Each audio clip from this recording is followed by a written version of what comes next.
He got caught up. I had some things to do, and Unfortunately, then you. Oh, I had hold some on. things to do, and then So, traffic trying to get out of where I live because I live close to the Rose Bowl. Traffic trying to get out when UCLA is playing is kind of not it.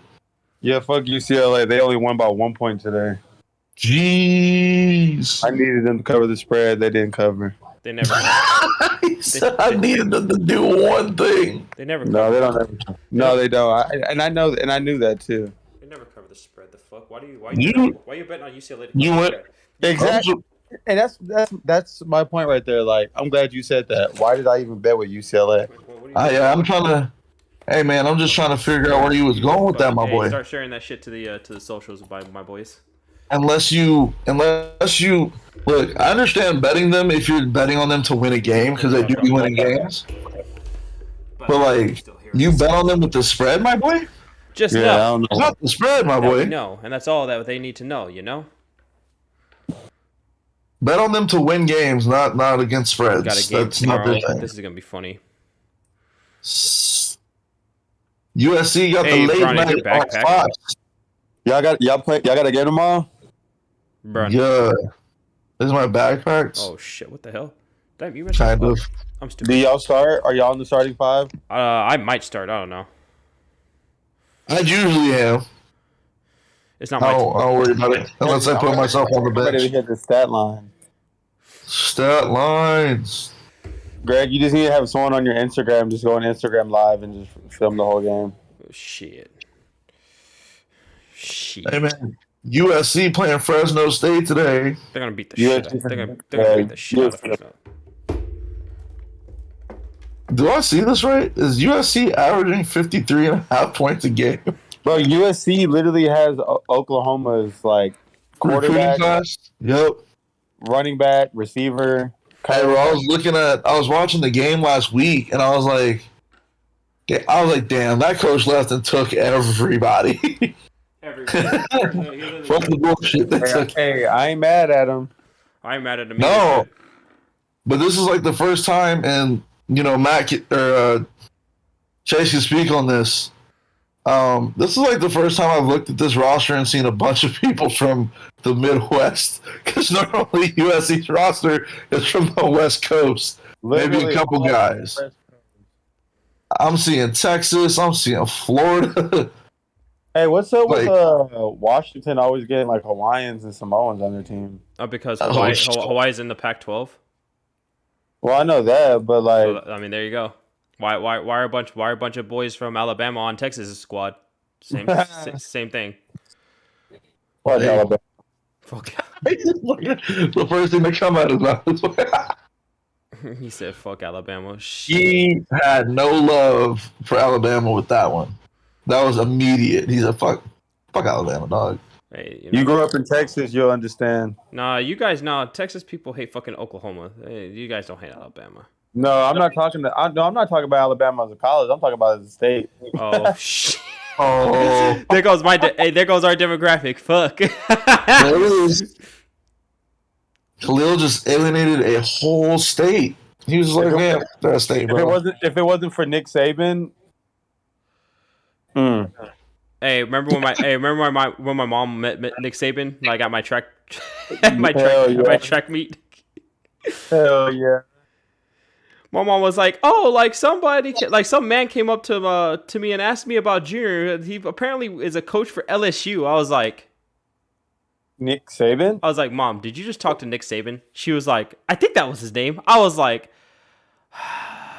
Oh, all right. "All right." So, we expect nothing. We are live and well, man. Khalil, where you been, bro? You've been missing. I've been busy. Working. This man has to catch up on some lists, my guy. I've been looking at some things. You know what I'm saying? Looking at the past. You got to get him back. Shit. No, You got to but get him back in the mix. I'm glad to be back. Like I said, I had to take a little break. Had to take care of some things, I feel it. but we back to normal now. Oh man. What's up with I mean, we're on this podcast talking basketball. You know what I'm saying? Shit. Well, first With things. this stuff that's going on lately. Shit. Well, free agency is interesting. Shit. Let's talk about it. Let's talk about that. That's a different animal right now. Shit. Once I see it dying down, I'm like, oh, okay. I think we finally reached the end of free agent. Oh, Donovan Mitchell's with Cleveland. Yeah, Donovan Mitchell's with Cleveland. Fucking bro, what? Rudy Gobert really did. It really is the best defensive player on the planet because he done blew up the NBA and the Jazz organization. Blew him up. Well, I don't think that Rudy blew up the Jazz per se. I think that we all know that the Jazz are going to get blown up. They don't perform in the offseason, in the playoffs. They don't perform in the postseason. They've been horrible, essentially. And the thing is, like, for all this time, they've had a really decent top 4 in the West roster, and somehow that's never materialized past the first round. Shit, never. They get bounced out. Jamal Murray gave them fucking work in the bubble, though. I will say that. Utah, that I've always said, they got to, like you just said, they've always had like a top team in the West. They're at least at the bare minimum seed. Sometimes 4, 3. It just depends how the West is looking. But we don't care about them. We played the Bulls in NBA Live back in the day. But come playoff time, Utah just ain't got that dog in them. I mean, they had a dog, but no. I mean, this is my thing. Yeah, Donovan Mitchell is a star, but like him in Utah, like I feel like we ain't seen the best of Donovan Mitchell, and we weren't going to see it in Utah. Now, I also think the problem is playoff basketball is just like a very different game, right? Mm-hmm. And I just don't feel they never gave Donovan Mitchell like a guy to run with him, and Rudy's not that guy because Rudy has no offensive game. None, and it's rather aggravating because you see guys, talk about that like, who was it? It was T-Mac. He was like, yo, what's he doing in the offseason? Like, how are you not developing at least a 15-foot mid-range? Like, that should be something.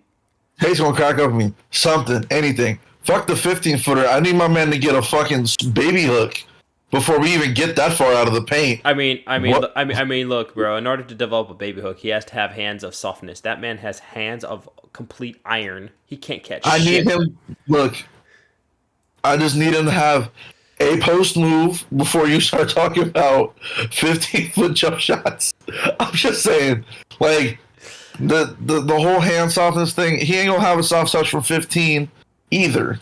I just need my man to have like a post move. Like, I'm not saying he needs to have the Shaq or Hakeem repertoire, but at least, like a sliver of something. A drop step. Anything. A drop step. Bro. What blows my mind is, like, I don't know Utah's playbook, but I know just offense in general.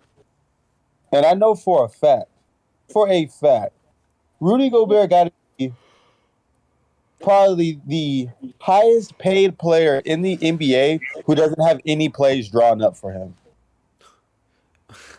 Wow. Talking about a less skilled Sean Marion, bro, because that's how Sean Marion got his money back in Phoenix, bro. They didn't have plays drawn up for him. How much is Rudy getting a year? 50, 40, 50? Too fucking much, bro. Way too much. Way too much. And he's there for what? Rebounds and blocks. That's it. Literally, that is literally the only thing. He can't set no screen. He tries to set a screen on me, I'm breaking his chest. Hey, I met Rudy Gobert. That motherfucker is frail. I will tell you that. That motherfucker is frail. He said I'm breaking his chest. And they say like, oh, he looks like that on TV. Like Curry, he looks small on TV. Nah, what? Oh, what? Oh, everyone else, Curry looks small on TV. On TV, he does. But when you see Curry in person, he looks like someone who's actually 6'3", who works out every day. But when he's next to people who's 6'8", 2 something, 230, 240. He don't look like that. He's that big. Rudy Gobert, he looks small in person and on TV. He also plays that. He plays that small too. While we're on that topic of conversation, no. What's wild about it to me is like, I understand paying your defensive guy, right? I understand that. I even understand that there's guys in the league who get paid big money to not even score. But like who? Name me 3. The fuck? Draymond Green. Okay. I said 3. Name me 3. Okay, Draymond Green. Marcus Smart. Marcus Smart. He's not paid to score. But Marcus Smart. He's not paid to score though. He's really not. But Marcus Smart can score. It's not that he's not skilled to score. He can score. So. But he's not paid to score. I'm saying guys who are paid pretty much. That's not what they're paid for. Rudy is not paid to score clearly because Rudy's not paid to be skilled. That is a struggle. Rudy's not paid to be skilled. That is a. Rudy's trying to score the basketball is a struggle. Rudy's skill is anticipation. No, you know what it is. Rudy Gobert is exact agent as Kirk Cousins. Because these motherfuckers are the 2 mediocre ass players who somehow, some way just keep getting a bag. And it's like, for what? Like, for what? I mean, like, okay, hold up. Kirk Cousins, I had to blame your Cowboys for Kirk Cousins' success because Kirk Cousins only... He said, you just compared Kirk Cousins to Rudy Gobert? I have to get on your Cowboys, bro, because if it wasn't for your Cowboys, Kirk Cousins wouldn't be a household name, bro, because he was literally winning divisions because the Cowboys just couldn't get out of their own fucking way. Exactly, and it's not like because he was good. Yeah, exactly. Look at him. What I'm saying, look at all his contracts that he's getting is all guaranteed. He's getting money that Tom Brady, Aaron Rodgers, all these players should be getting guaranteed money. Not he's gonna sign for 175 and only like 80 million, 90 million is guaranteed. No, this nigga's getting every single penny guaranteed. Hey man, look.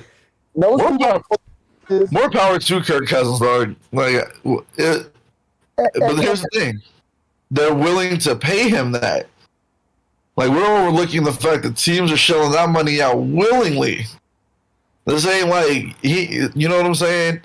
Like, and then the Jazz they're willing to pay Rudy Gobert that much money, and they gave him all that much money. And then he goes to Minnesota. Hey, you know what? I ain't mad at him for unloading that fucking contract because that was egregious, bro. Like, what? Hey, look. And now he's in Minnesota, where we're not going to think about him not scoring anymore because Karl Anthony Towns takes 40 shots a game. So like, which I don't understand. Wait, look. I'm okay with Karl Anthony Towns taking 40 shots as long as that motherfucker's in the paint. Because if that motherfucker, well, now he doesn't have to be because that's all Rudy Gobert can do is stay in the paint. So. Hey, Rudy Gobert, Minnesota. We might see the best version of him because, like you said, he knows for a fact he ain't gonna have to score because they got scorers all around them. Yeah. That's true. Yeah, but here's the thing. Here's the thing about that, bro. Like the NBA now, this isn't the '90s where you can get away with that shit, bro. Like you can't have no skill to put the ball in the basket. Like that's ridiculous. He got $200 million to stand in the paint, to get rebounds, to block shots, and to get bodied around by power forwards. Not just centers, by power forwards. Actually, food for thought to Khalil's point about the power forwards. I don't know if you guys saw this, but it was in one of the highlight tapes, but it's not his highlight. It's just in a highlight tape from the Eurobasket competition where Rudy Gobert couldn't post up Dennis Schroeder. Now, I just want you to understand the height difference between Rudy Gobert and Dennis Schroeder. Dennis Schroeder is 6'1", and Rudy Gobert is 7'2". And for whatever reason, not only could Rudy not move Dennis, he got forced into he basically was on the left side of the basket, and his ball hit the right side of the backboard, but no rim. So, Greg, look at Chase's face. Look at Chase's face for a minute. Greg, let me ask you, Greg, how tall are you? 6'2". You're 6'2"? Yeah. All right. 6'2", 207. Okay, so Rudy Gobert is not going to post you up, is what I'm trying to say. you're posting someone up that's 5 foot even. Am I posting someone else 5 foot even all day? The fuck? They can't guard me. Isn't that barbecue chicken? Barbecue shit, bro. What barbecue the fuck? Chicken, boy. That's the whole barbecue platter. Yeah, bro. Fuck mac and cheese, greens, and everything. Fuck the platter. That's the whole state of Tennessee, bro. What the fuck you mean? Rudy Gobert post up the shooter. Why did he get $200 million? I'm not really sure, to be honest with you. Like, if we're just... It puzzles even Shaq, bro, because Shaq made $200 million his whole career. The fuck? Rudy Gobert made that in one fucking contract. I can name a whole lot of centers. I'd probably take over Rudy Gobert. And I could name a few. I'll take Dwight Howard right now over Rudy Gobert. And that's just for the simple fact that they can score. Yeah, I'll take Dwight. Fuck that. I'll take Dwight Howard over Rudy Gobert right now. Can we have a list of power forwards and centers? Because power forwards now play the 5. No, I'm just saying. We can go Anthony Davis. We can go that boy. The only reason I don't take Anthony Davis is because Rudy gonna give me 70 games. Yeah. Rudy also only gonna give me 2 points. The fuck? Rudy only gonna give me 2 points. Rudy only gonna give you 2 points. The fuck you mean? Hey man, but that's a big body ish to stand in the middle. That's all I'm asking for. I'll take Hartenstein over fucking Rudy Gobert. I got you. This is the list. Okay, here we go. Impromptu. We're gonna do this one. Impromptu. Would you rather? Oh, okay. Rudy Gobert addiction. All right, just understand that. How bad can it get? Bad. It's about to get. I got you guys. I got a list that's running in my head right now. Rudy Gobert, Nikola Jokic. I'm not even gonna answer that. Rudy Gobert, Joel Embiid. I'm not gonna answer that. Clint Capella. Not gonna answer that one either. Even though Clint Capella has like declined a little bit, but I blame it on injuries. Bro, Clint Capella. If I gave Clint Capella Rudy Gobert's height, bro, Clint Capella is unstoppable. No, because I've seen Clint Capella do some things in Atlanta. Yeah, that's what I'm saying. Like if I gave Clint Capella Rudy Gobert's height and length, bro, Clint Capella is the best player in the NBA. The fuck? Yeah, that motherfucker averaging 30 off dunks alone.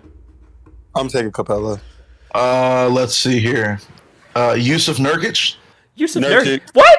Bro, you said, excuse me? The Bosnian beast? Bro. Healthy. You could argue that he's a top 5 center. Bro, what? I would think so. You said Yusuf Nurkic gives Rudy Gobert problems injured. The fuck? He might not be, but you can argue. There's an argument. Bro, Yusuf Nurkic can pop out for a 3 here and there, bro. DeMarcus Cousins. I'll take a Boogie. Bro, he's beating his ass. Hold up, first off. I'll take your Boogie. Hey, first off. No hesitation. First off, Boogie is beating him worse than with the way he beat Brittany Griner, bro. Awful. If Rudy Gobert had to guard someone like DeMarcus Cousins, he's getting in foul trouble quick. Bro, hey, DeMarcus and the Kings, bro, was a problem. Let's see. Scary. Miles Plumlee. I might take Rudy Gobert over Miles Plumlee. Yeah. I might take Rudy Gobert because Miles Plumlee right now. Miles Plumlee now is kind of I like Miles Plumlee, but I ain't gonna disrespect Rudy Gobert that much. Miles Plumlee in college though? Oh, come on now. Hey, Miles Plumlee in college was a nasty motherfucker, bro. Come on now. He would literally get rebounds and do reverse dunks off a offensive rebound. Bro, it would be crazy. Bro, he do 360s like just give me the ball. Ooh. Actually, Miles Plumlee as a Duke Blue Devil was wild. I'm not gonna lie. Yeah, that was He was definitely the best. All right, so let's see how deep this. Wait, bro, you said Miles. Mason probably is the one that's the cold one. Mason was cold, bro. Mason was so cold. Mason's the one that's still in the league. Miles isn't in the league, I don't think. That's exactly. No, Miles is in the league. Miles plays for Charlotte, doesn't he? Yeah, no, that's Mason. That's Mason. Is it? Mason's the youngest one, bro. No, Mason's not the youngest one. There's a young one. I think Jack. I think he's at Duke. I think the youngest one's at Duke still. No, the young, no, hell no. He's big graduate. The younger, he went to the Army or something. Did he? Yeah, I didn't remember That that. was always going. That was always his thing. That's why Coach K loved him so much. Timeout. Let's see here. Yeah, he's in the military. Miles is still in the league, B. Where is he at? Who's he playing for? Where's he at? What? No shot. Oh, he said no shot. Don't be disrespectful like that, my dude. Yeah, he's still in the league. He's power forward center for the Bucks. Miles Or Leonard? is he? Miles Leonard? No, Miles Plumlee? Yeah, Miles is still in the league, apparently. He's in the G League, I think. Oh, he's in the G League. That's fucked up. He plays for the Hawks. He played for the Hawks 4 years ago. No, he's not.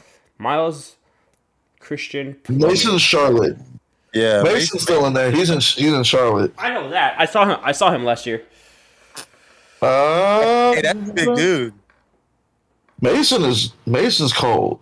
Mason's a big dude, 6'11". Mason was the best Plumlee at Duke. He's still playing. Yeah, he started. Oh, you know what? Mason is in China. Okay. Actually, no, he's in Australia.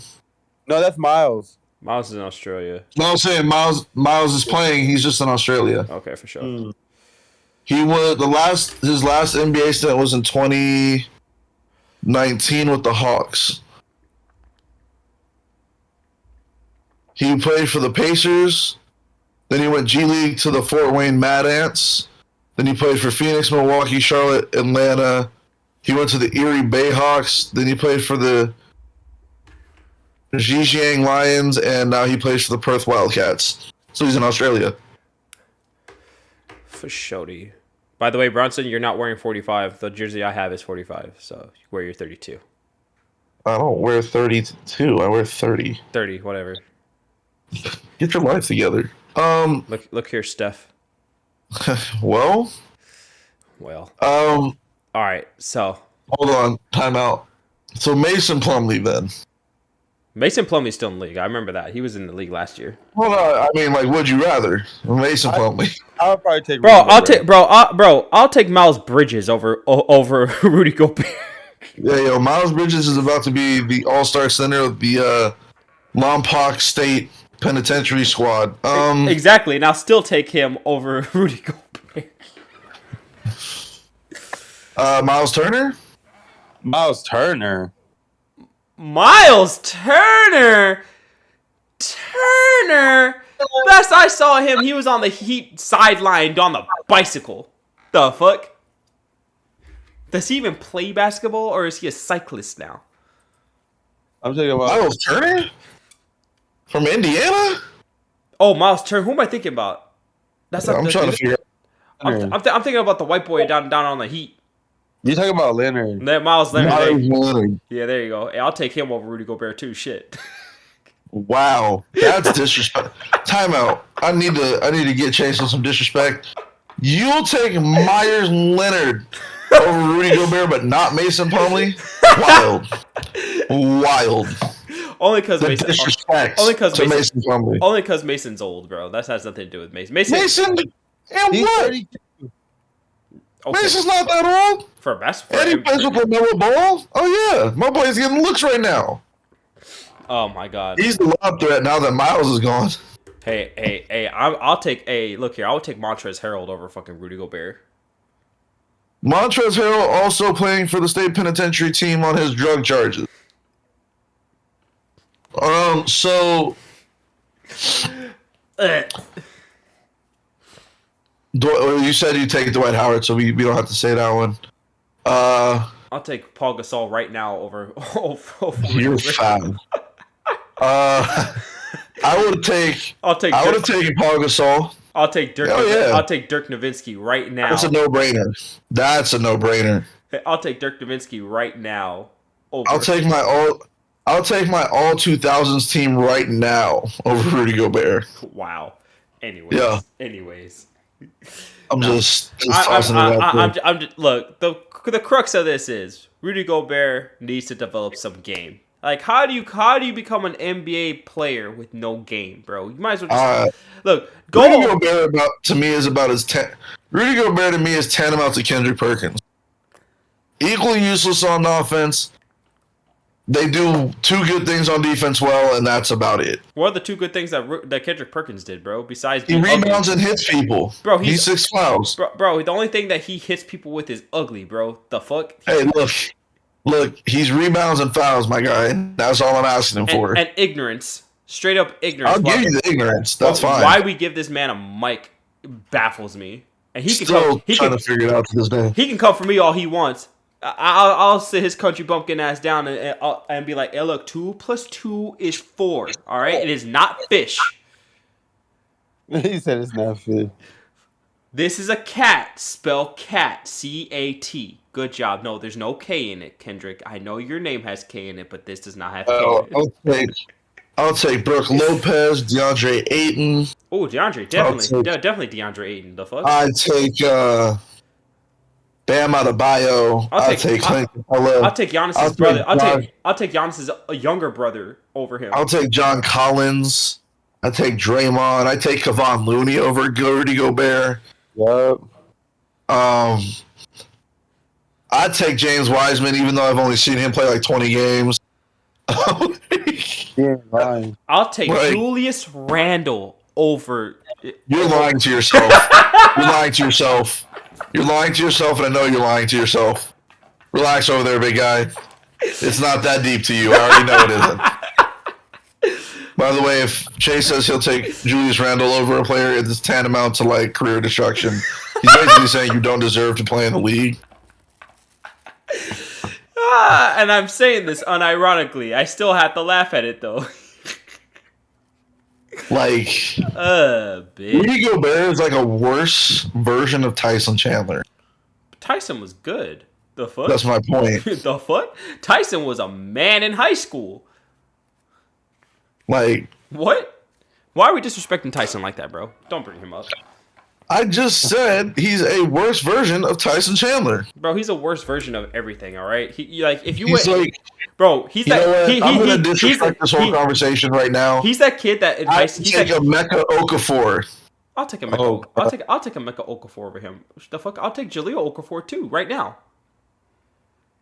Both knees gone. The fuck? I'll take Wendell Carter. Ooh, whoa. I like Wendell. I'll take Mo Bamba. Mo Bamba. Here's where we get real disrespectful. I'll take the guy. Whoa, I got you. I'll take old boy that came out of Connecticut, Hashim Thabit. Oh God, I'll take that guy. Damn, he'll take Hashim Thabit. Damn. Right now. Damn. Right now. Damn. Damn. Right now. That is a damn for me, son. What the fuck?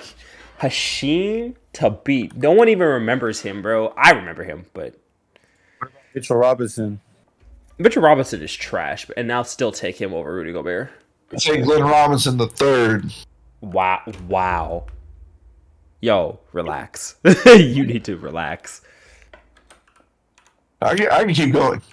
I for sure can keep going.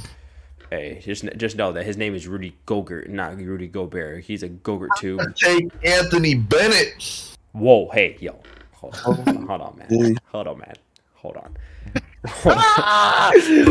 Yeah, I'll take Anthony Bennett. Anthony Bennett played 20 games, bro, his whole career. The fuck? And I'd give Anthony Bennett a show me $5 million contract before I give that money. Before I give $200 million to Gobert, bro. Dead ass. I'm not even joking, dude. I give Anthony Bennett a $5 million show me contract before I actually pay Rudy Gobert $200 million to stand in the paint. All right, I'm just being honest. Damn.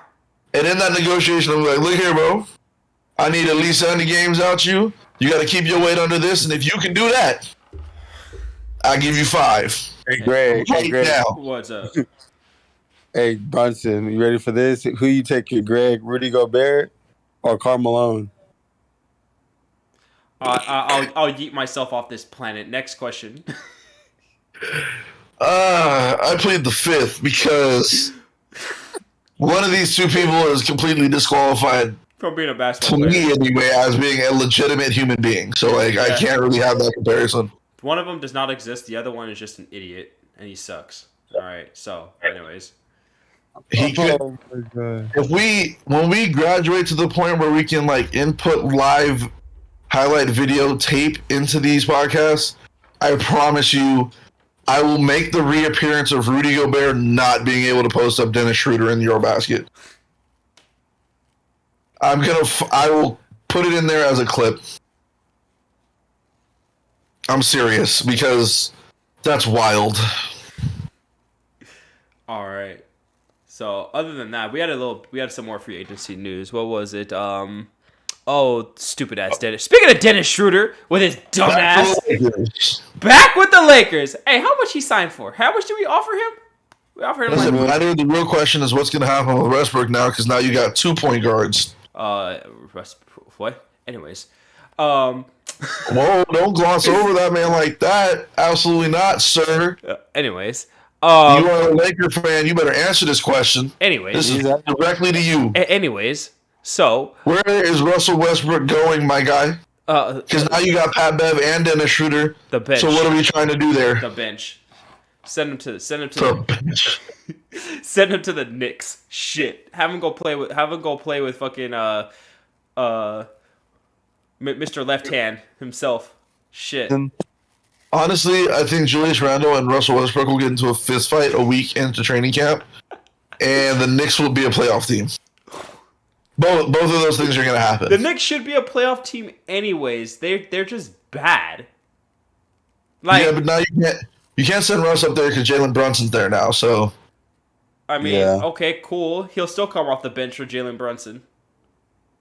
You know what? Russell Westbrook could come off the bench for anybody right now, in my opinion. There's really, like, when we're talking about top 15 point guards, there's not a whole lot of people I'm going to start Russ over. Russ is actually getting more into, like, my not even being in my top 20. Last year was pretty atrocious. I was never really a fan of his game to begin with. I mean, the triple-doubles are cool, but they're empty. It's not like you won a title. Didn't take you out of the first round. Like, I don't really know what you want from me. It's not winning basketball, as far as I'm concerned. Bamba. Oh. So apparently there was a 4-team deal that was proposed to the Lakers.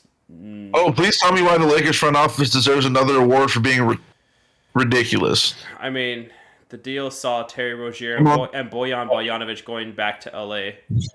Oh, do tell. Ooh. You know what? That I would not have minded that, because that means we would have traded Russ for those two, and we would have sent draft picks and some other players somewhere else. But whatever, I'm okay with that. No, please, no. Please do tell how many shots the Lakers have had to improve their outside shooting and just completely refuse to do it. Well, the only reason is because they don't want to give up 2 draft picks for just a straight up swap. That's the thing. I'm gonna say this, and because we don't. I dare you to challenge me on this. The LeBron blueprint for championships is surrounding LeBron with shooters, and for whatever reason, the Lakers just refuse to do it. They're like, nah, bro, we're gonna make you try to win these championships from the inside. I mean, we all know that that's not the blueprint for LeBron. Especially not going into like his 21st season in the league. 20th. It's wild. 20th. How old is he? This will be his 20th year. He's 37. How old is he? 37. Okay. So like, let's take our best asset. Chase will like this analogy. Let's take our best asset, right? Let's just take our F-22 Raptor and let's throw it up. Let's just throw it into the equivalent of 50 SAM sites in the span of a mile and tell them that they need to just turn the burners on and run. What? Yeah, nah. What? You don't throw your best asset into the fire and then think that it's somehow going to survive. I mean, part of the reason LeBron's been getting hurt is the wear and tear.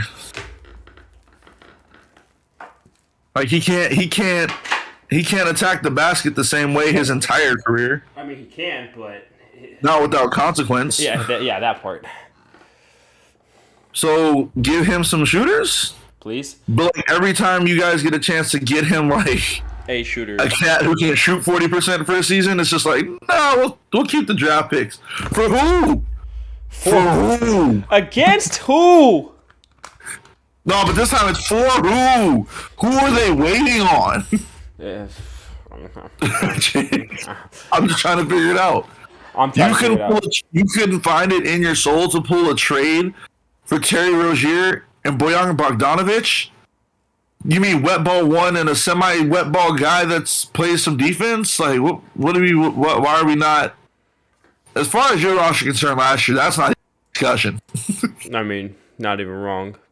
Honestly, we should have made the trade for Miles Turner and fucking and my boy the Caribbean man up in fucking Indiana, but oops. No, you said you signed Juan Toscano Anderson, who I like as a Warriors fan, but like he can't shoot either. I mean, we did defense too on the guard, but that killed us a lot. Was the guard defense, because Westbrook wasn't stopping a fucking nosebleed for some reason, even though he's supposed to be one of the best defensive guards we've ever seen. I've never even heard that being made as a claim, but like here we go, let's add it.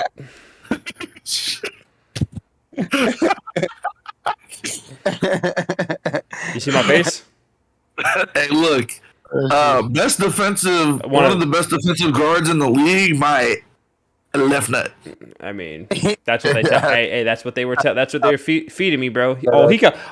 Westbrook's a great defensive player. He's really athletic. I cite this 2016 Western Conference Finals, Oklahoma City Thunder up 3-1. Best defensive guard in the league, and you let Steph and Clay just give you absolute shell shock? No. That gave them the absolute business. They gave them work. Hey, I got you, Chase. Really? Fire and brimstone? You let best defensive guard, one of the best defensive guards in the league, you let Steph and Clay carpet bomb your shit? Excuse me? And people be like, Russ doesn't guard Steph. You're right, he guards Clay, and that turned out what in Game 6? Please, somebody alert me. My boy took an acetylene torch to their ass. All right, that's all I'm trying to say. I'm just saying they can do better. No, they can't. What's up with your setup, Greg? Where you at? You in your room? No, I'm in my living room because I had the whole setup, bro. You were gonna. Bronson's gonna be upset with how much work I had to put in to get this shit done. But I mean, it looks good. I told him to lay on the couch like the god Dionysus and feed himself grapes as we have these discussions. Nah, facts. So in some other news, I heard that they're bringing the NBA's getting 2 new franchises.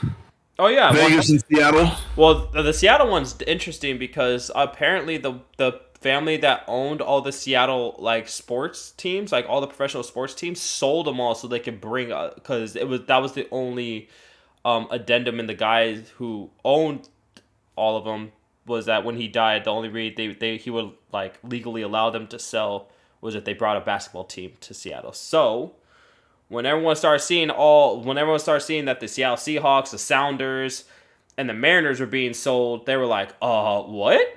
What's going on here? But the Sonics are coming back. But can we just send the Clippers to Vegas and just be done with this? Because I'm tired of it. Yeah. Las Vegas Clippers. Ew. Number one, but they need to change it to like the Las Vegas Dice or something, like because their playoff hopes are a dice roll every year anyway. Damn, Chase is hurt. Chase is really laughing at that.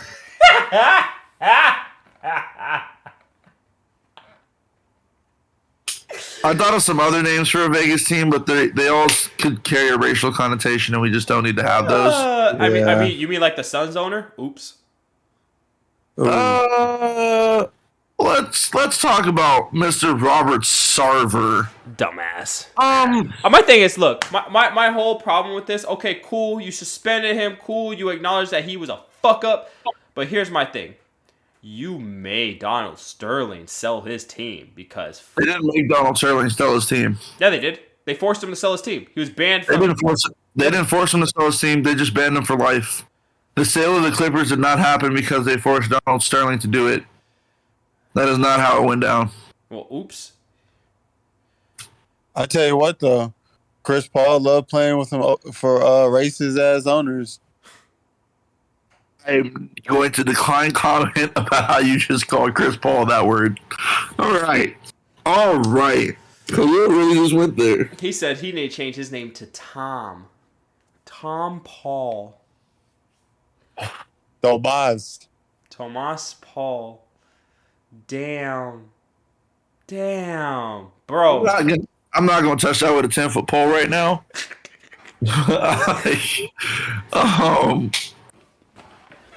But what I am going to say is the NBA doesn't force people to sell teams. That would be a decision that's either made by the owners, because it just so everybody's very clear, Adam Silver is the equivalent of Roger Goodell in the fact that the owners own the league, he works for the owners. So he doesn't have the requisite power to force Robert Sarver to sell the team. However, he had the power to lay down the punishment, whatever that was going to be. Donald Sterling wasn't forced to sell the Clippers after what he did. What happened was his wife filed a lawsuit that stated that he was mentally not He was mentally a bitch. That's what he was. He was mentally a bitch, a racist bitch. Ain't nothing but a bitch. All right. Yes. All right. So she had him declared mentally unfit to run the team, and then because that's his wife, she got ownership of the team and she sold the team. So they didn't force him to do it. She did that. He's still for $2 billion. He's still a bitch. I'm not disagreeing with you. His mama's still a hoe. All right. I'm not disagreeing with you. All right. Well, just so everyone knows, his mama. He's a bitch. And his mama's a hoe. I don't think there's disagreement about Donald Sterling not being a half decent human being. He's a piece of shit. Well, no disagreement there. So the Robert Sarver thing remains to be seen, but just in case anybody's missed the document that was done by an independent group by direction of the NBA into what Robert Sarver did, these things include, but are not limited to. Oh, Jesus Christ. Racist statements, sexist statements, and workplace abuse. Oh, bro, he should be gone. The fuck? Yeah, so the report is there for you guys. I don't want to get into details. It's lengthy. It has a lot of different instances and stories in it, but basically the reason he got his punishment was because they felt that there was no racial, gender, any other type of animus in his statements. How about animus with these nuts? How about that? Agreed. So yeah, I mean that's the Robert Sarver case in a nutshell. I think he should be tossed out of the league, just like Donald. If anybody was looking for my opinion, that's how I feel about it. The NBA is at minimum 80% African American. So once you cross the racial line in this league, I don't really think. That's just the minimum. I think if you're doing like sexual harassment, having gender issues, harassing people at work, making it uncomfortable like Sarver is, like you don't deserve to be. Bronson? Bottom line. Bronson? Oh, there you are. Yeah, you cut out. I think your threshold on your mic is not that good. Probably not. It's a computer, but at the same time, he just don't deserve to be in the league at this point. Yeah, no. The rest of it is whatever. Say what you want, but he should definitely not have a team. Definitely not. Oh, college. Oh, college. Do Blue Devils win the national championship? Done. End the conversation. Damn. Sir. Damn. They win the national championship after Krzyzewski leaves. That's fucked. Yeah, we are. That's fucked. They don't. There's no pressure. There's no pressure. There's no extra pressure now. And then they was asking, what's it called? They was asking Shire, is Coach K retired? Has he been giving you pointers? Shire said Coach K is 110% retired, and he is giving him his space. Shire finna go in here and put in this work. It's basically gonna be the same thing because wasn't he like his underling for like the longest time? But I don't know if you saw Bronson, point guard. He got hurt. The point guard for Duke got hurt. Yeah, the freshman, Whitehead. They'll be fine. I was about to say, hey man, I was gonna say, Khalil, it doesn't really matter who on Duke gets hurt because the entire team is full of a bunch of 4- and 5-star prospects. Yeah, they'll be fine. Who's worried?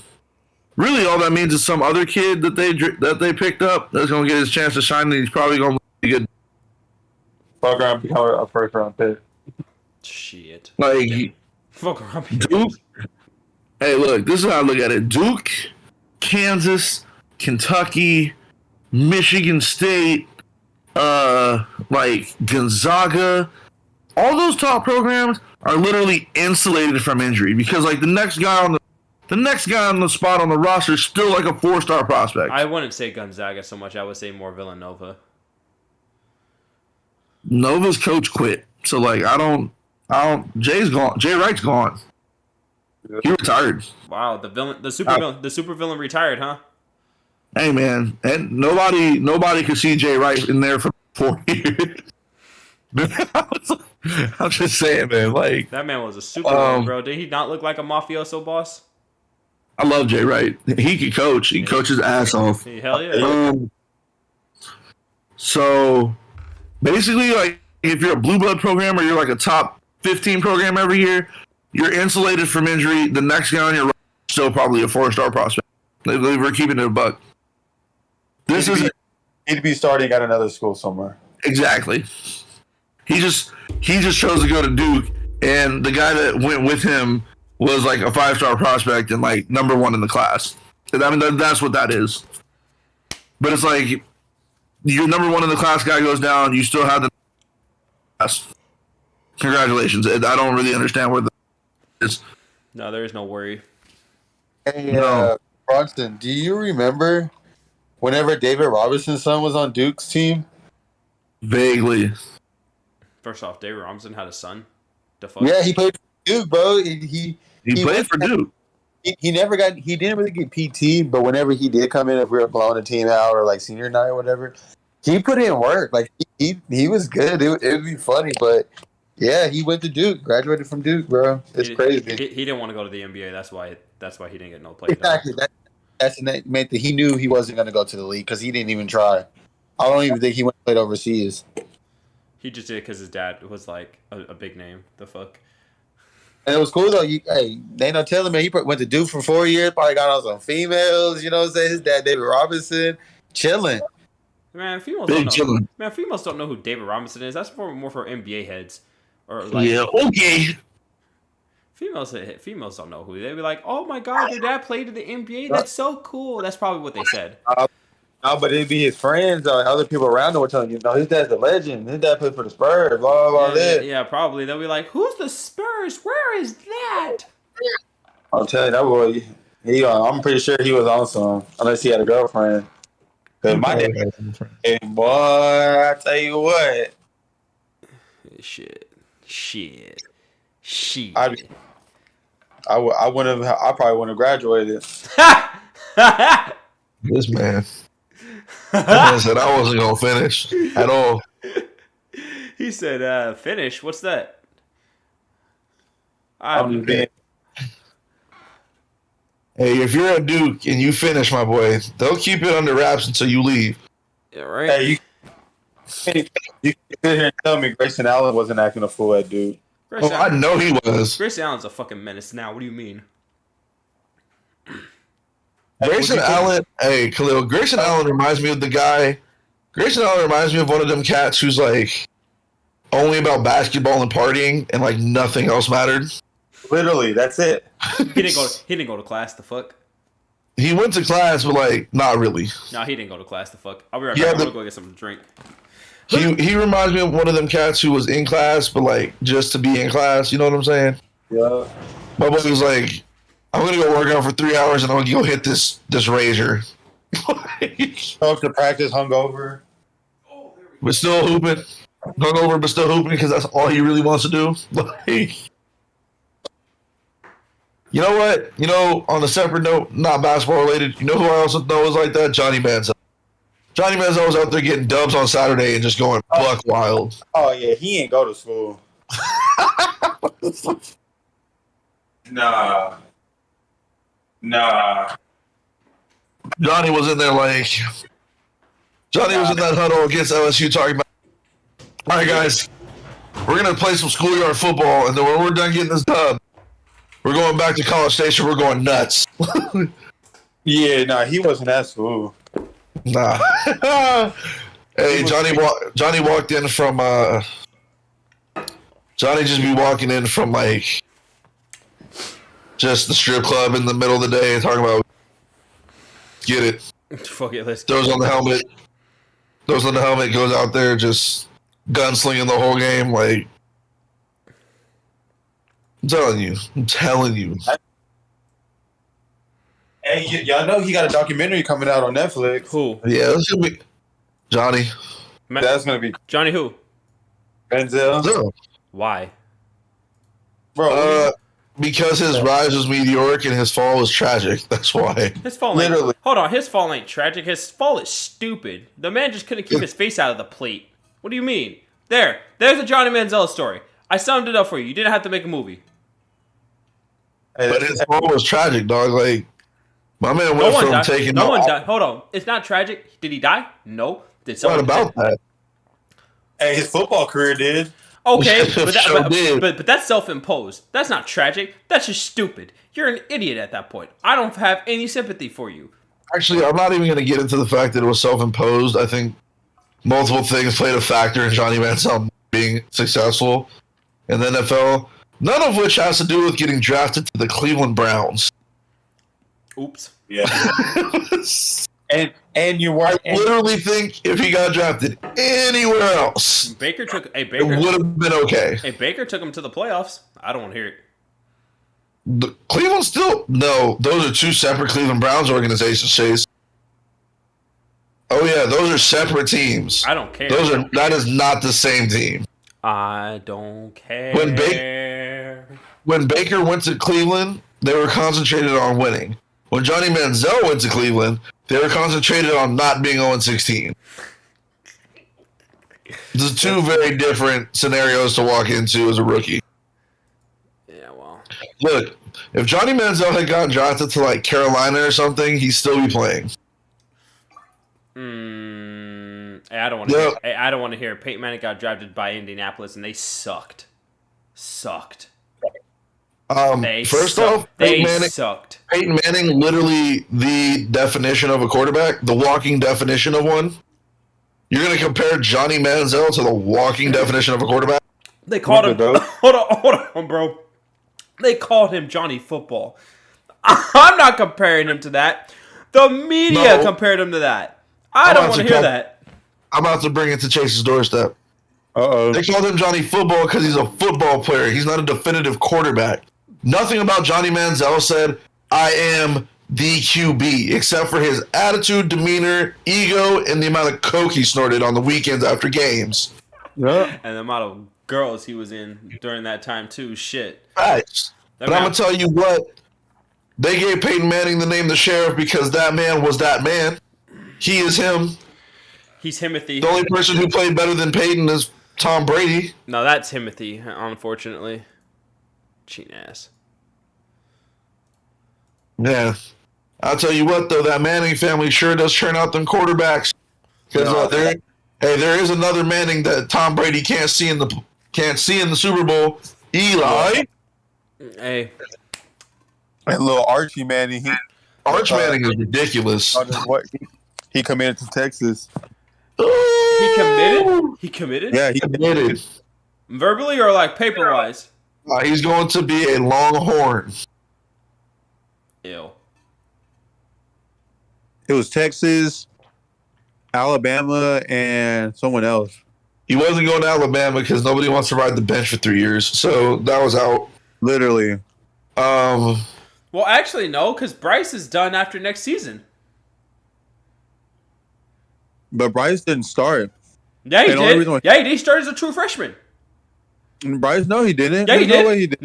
No, yes, he did. Because after Jalen Hurts left, he started. After Jalen and Tua left, he was the next one up. I thought it was someone else. Hold on, bro. Yes, he legitimately started his freshman year. He's a true freshman. Let's see. The only reason I know that is because my grandma's from Alabama, and that's all she talk about. So, that's it. She's like, "Oh my God, the quarterback." She. What was funny? Nah, he was there in 2020. Yeah, he started. He didn't start. No, he didn't. He didn't play that much. Yeah, he did because that was the year that Tua got hurt. Look, remember Tua hurt his hip, and Bryce started. Bryce played. He threw 22 passes in 2020. Bro, that's because Tua literally got hurt at the end of the season. That's what I'm saying. Dude, do you not remember that? He started as a true. That is still my point. He started as a true freshman. But that's not but he didn't start. He's a true freshman, but he didn't start. How do you start and you only threw 22 passes for your whole season?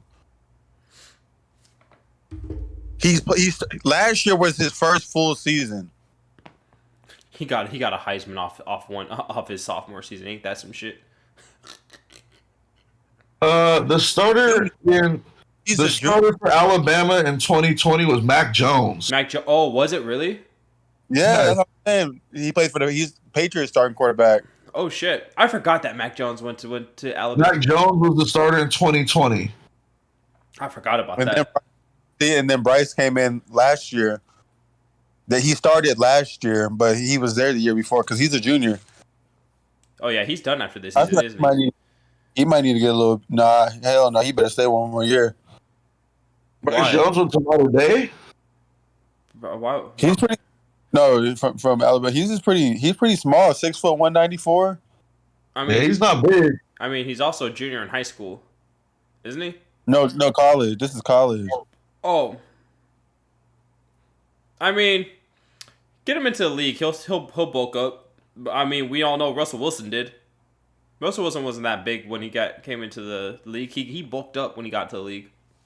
Yeah, he'll definitely put some size on him. Or get some size, but I don't know. We gonna have to see. Broncos country. Let's ride. Oh Lord. Dude, those memes are hilarious. Jesus.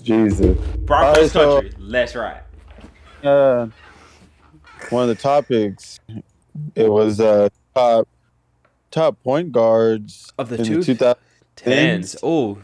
Oh, guys. All that I was like, Yeah, we have to think about this. Yeah, this is one of those you have to think about because can't really just dive into that one. I think my list might be okay. You think your list might be okay? It might be okay. What the hell? Why? No! It's tough. It's just so tough. Is it? It's tough. Yeah, because also the definition of what point guards do has changed since then. Exactly. It wasn't as hard, but I definitely had to think about it a little bit. It's hard though because it's like if you see what point guards are now, that definition's changed.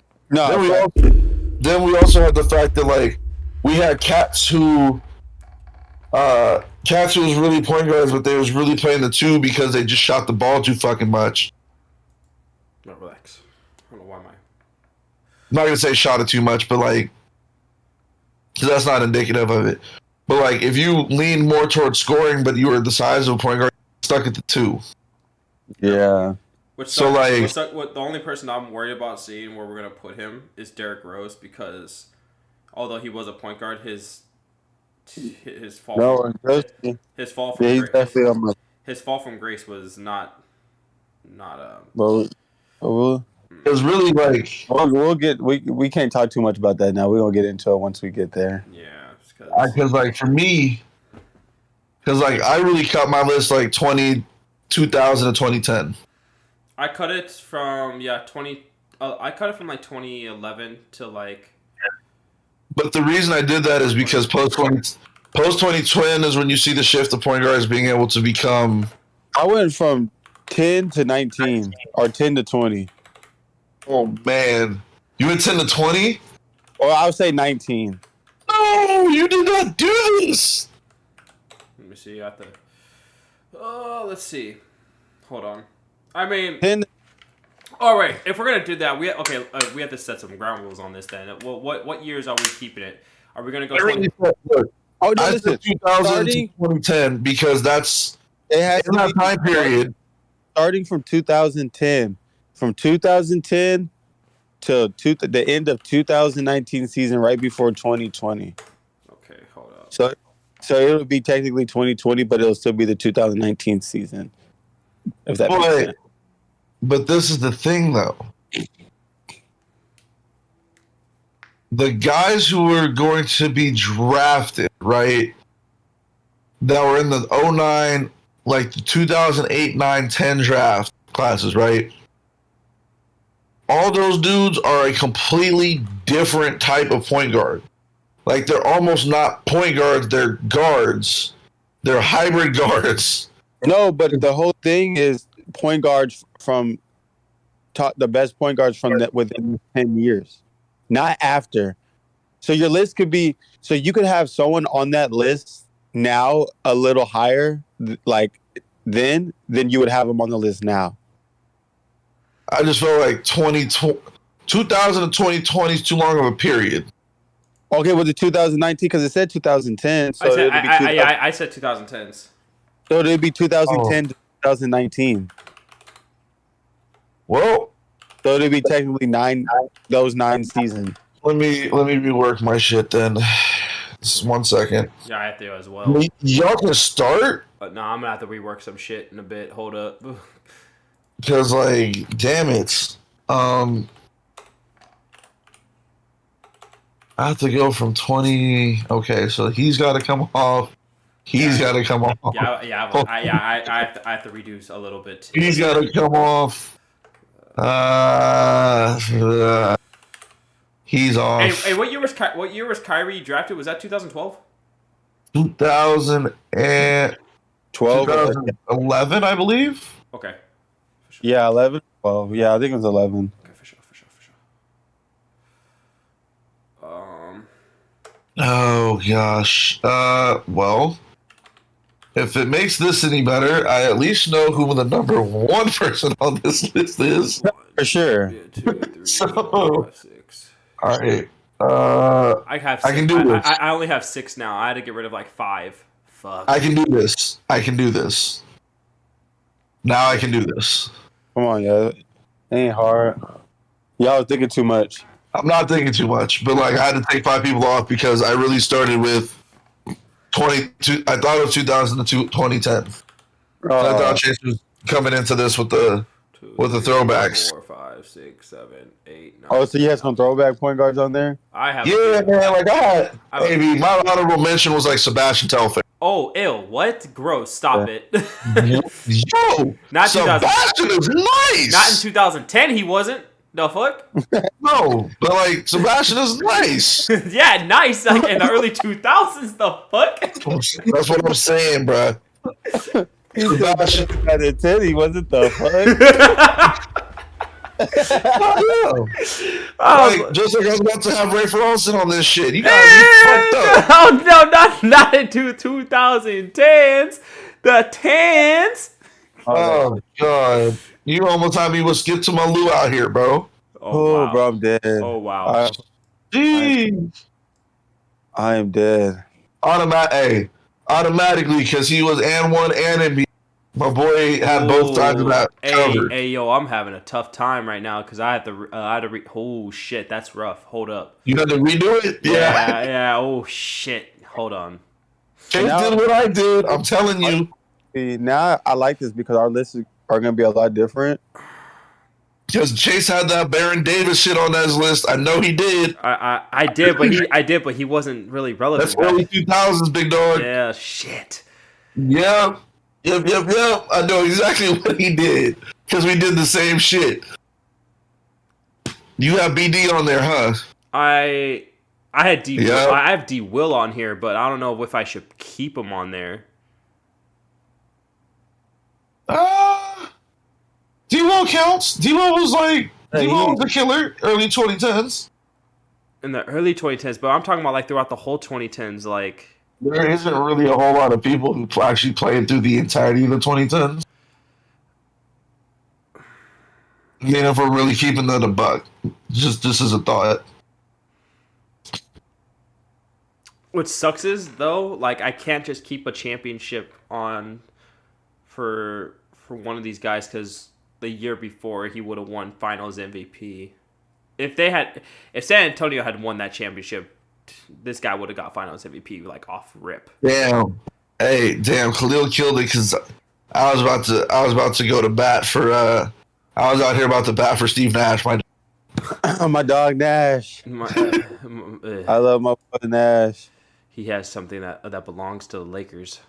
Yeah, what an MVP! Eat it, bruh. Yeah, definitely. Hey, look, Chase hates it when I say this because he's like, it's bullshit. You know what I said? It may be bullshit, but these the rules. Fuck the rules. I know what Kobe and Shaq were doing at the time that Steve Nash won both of those MVPs. Steve Nash was one of the progenitors of shooting 40, 50, and 90 for it.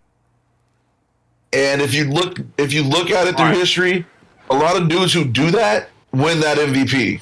All right, here's where we're gonna. All right, I got mine set up. Right. I got mine situated. Y'all ready? Yeah, hold up. Let Khalil start because his is solid. All right, hold up. Mine's a solid now too. I just had to give it one quick look at, and I was straight. Okay, so this is again. Remember, guys, this is 2010. The 2019. I know. I got you. Okay. All right, Khalil. All right, number 10. Number 10. I got some notes from mine too for a lot of these players. I got some notes too. All right, let me know whenever y'all ready. Go for it. Get in there, big dog. Get it in there. Swing at it. All right. You know what I'm saying? I've been gone for a minute. You know what I'm saying? But I'm glad I'm back. Super hot fire. Speak hot flames. Right, number 10 on my list. I got Mr. Rajon Rondo. Ooh, that's not bad. I am a fan of that. I got Rajon Rondo. Yeah, I am not. He didn't win. He won a championship before the 2010s. What was it? Oh wait. We're not gonna talk about that. Oh wait, there you go. Yeah, we're not gonna talk about that. It's okay. No. Anyway, sorry, guys. No. But a couple of notes, that I got on Rondo, he made All NBA third team. He made All NBA first team or All Defensive first team, All Defensive second team, and he made the All Star team 3 years in those 9 years. So Rajon Rondo, a lot of people don't really talk about Rondo as much, and I feel like I don't talk about Rondo as much for obvious reasons, but Rondo, he a GOAT. I would say he a GOAT. He's not like one of the greatest point guards, but he a GOAT. For me, he is. Just be able to watch someone like him. He's one of the first point guards that I actually got to witness, do triple doubles, get a triple double, make it look like it's easy. You know what I'm saying? Get double-digit assists on a consistent basis. Because around then, I was around 7th grade, 8th grade, and that's when I actually started focusing on basketball and focusing on point guards and shooting guards because I knew that was the position I was going to play. And Rondo was definitely one of those players that I used to watch because how he ran the floor, how he orchestrated everything. He was literally a floor general during that time when he was with Boston. And that's definitely one of the reasons why he is number 10 on my list. A lot of people would be sleeping on Rondo. They do be helped us win a championship. Fuck yeah! If it wasn't for him, we wouldn't have had that championship. Helped us win a championship. He's the only player that could win a championship for the Celtics and for the Lakers. Oh, He got my respect. this is rough. I say that when y'all start thinking like, damn, I gotta put someone else at 10. Nah. Who you got for 10, Bron? I like how Huh? I like how he tells you to go next. I got my 10. My 10 is locked. It's the next 3 spots that I'm like looking at. I'm like, Yeah, mine were kind of iffy, but we'll see. Let's get it. I'm gonna start my 10 off with the Darren Williams. ooh, D Will. Darren Williams is my number 11. Okay, see there. It was hard between it. I ain't gonna say him and Rondo, but it was him and another player. I would say the player that I have next. D Will. Oh, I mean, at one point, D Will was actually like The best point guard in the league at one point. He was. he was very much so, but it's just like think the injuries. I think really it was just the injuries, man. To be honest with you, And the attitude problem, the fact that he made Jerry Sloan retire. and then went to Brooklyn. I mean, the end of that was ugly. We're not gonna bounce that off. But there's a minute where D Will was elite as a point guard. Too bad he couldn't beat the Lakers. Oh God, let it go. Bring that ass here, boy. All right. I got Mr. Dougie Fresh himself, John Wall, for number 10. Oh, that's my number 9. Guys, got Mr. Teach Me How to Dougie. My boy came into the league super hot fire. Super hot fire. John Wall's actually my 8th guy, but like we'll go with that. Like the man's been consistent up until the last couple of years, but that's due to fucking injury, and that's not something that he can help. Like the dude had like probably 2 of the most catastrophic injuries back to back that you could ever think of. Like I just want to let y'all know when we get to number 1, if we don't all have the same guy, I'm gonna fight you. We'll get there, but I just want to let y'all know that now. All right, for sure. But nah, I felt like John Wall deserved to be in top 10 because like the dude is a fucking freak. Like what is he, 6'5", running the point, is one man fast break, dunking on people. I mean, the man. I mean, he struggles from the 3, but that's. I mean, I wouldn't say struggle. He's just mediocre. But I mean, John Wall. John Wall. If I wanted to start a team, I would start with John Wall. I'd be okay with that. Back then, I don't know about right now. Oh yeah, back then. I'm talking about back then. Yeah. Oh, okay. Back then. We don't know right now because man hasn't played in fucking 3 years. Fair. Like, oh shit. My keyboard unplugged. No. There we go. But yeah, John Wall's good. I said I had John Wall as my number 9. All right, you had John Wall number 9. Yep. My number 9 is also actually John Wall, and the difference between him and my 8 is rings. You're fine. You're okay, Chase. Don't worry about it. Tony Parker is your 8. No. But that would be low for me for Tony, bro. I'm about to say, damn. Like, that'd be wild. So John Wall is y'all's number 9. My number 9 is Kemba Walker. Oh, I had him on my list. I took him off. Kemba's not in my top 10. I took him off, Greg. I had him on my 13. Oh, damn.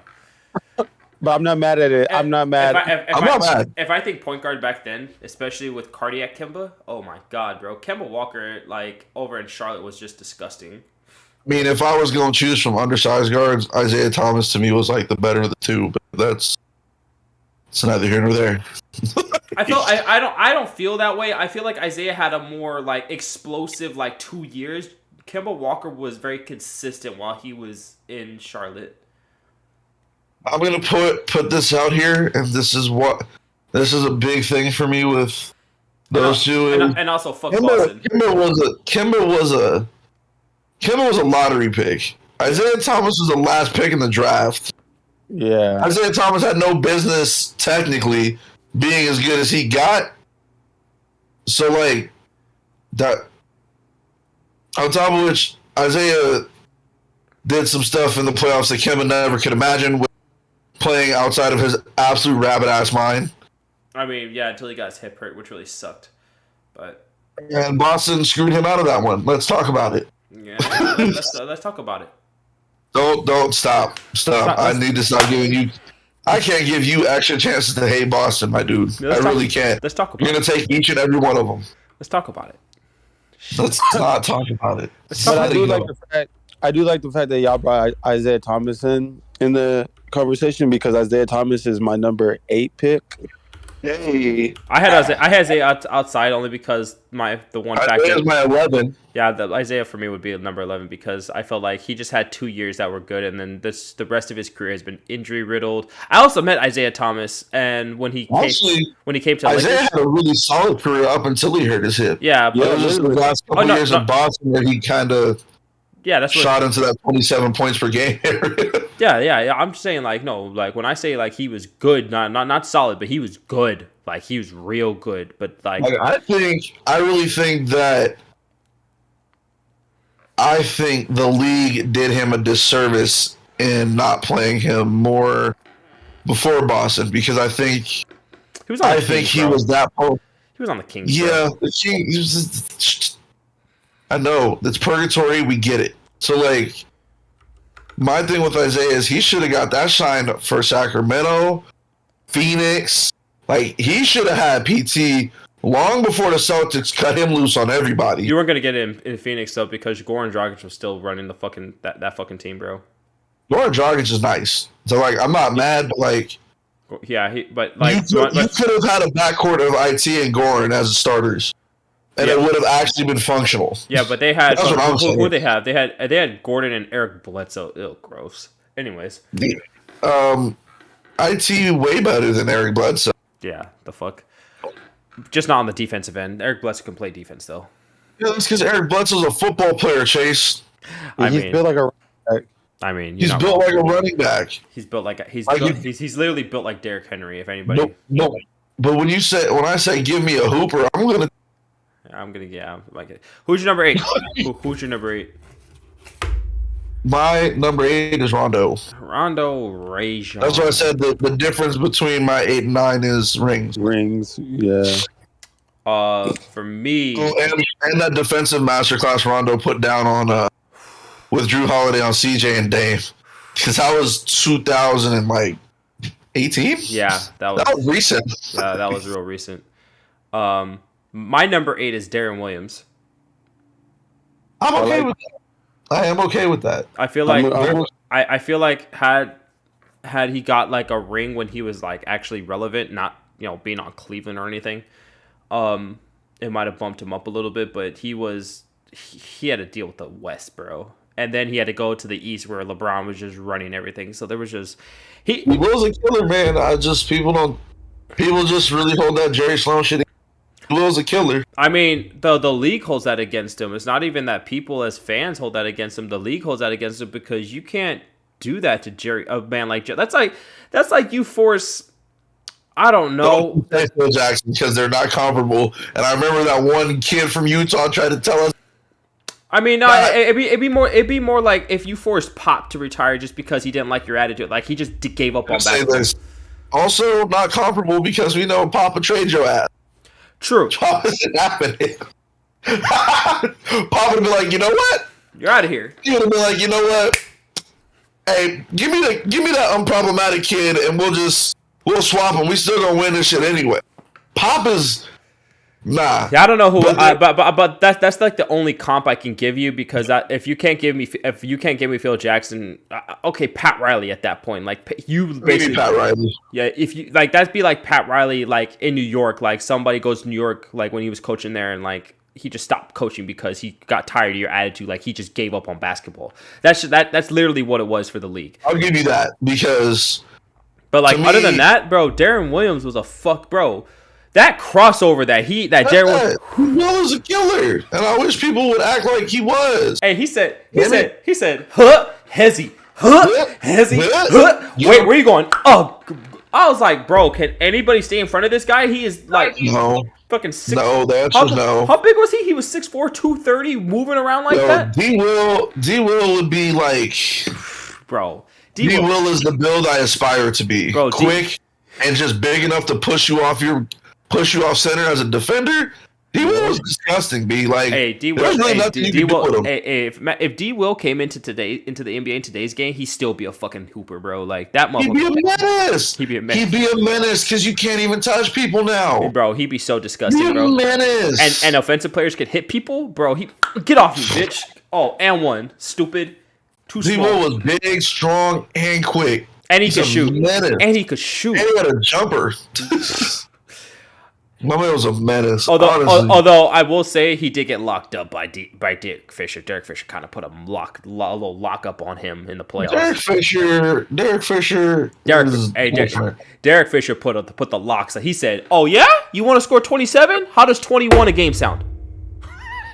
Not really blocking him either, though. That's really just making it difficult. Hey, he held him to like sub 40% from the field, bro. That shit was ridiculous. That's what I said. He made it difficult. He said, I was like, damn, D-Fish, relax, man. He said, no. Then I'm gonna headbutt Louis skull and we're gonna win a championship. The fuck? Number 7, Khalil. Hey, you know that shit was funny when he said, get off me.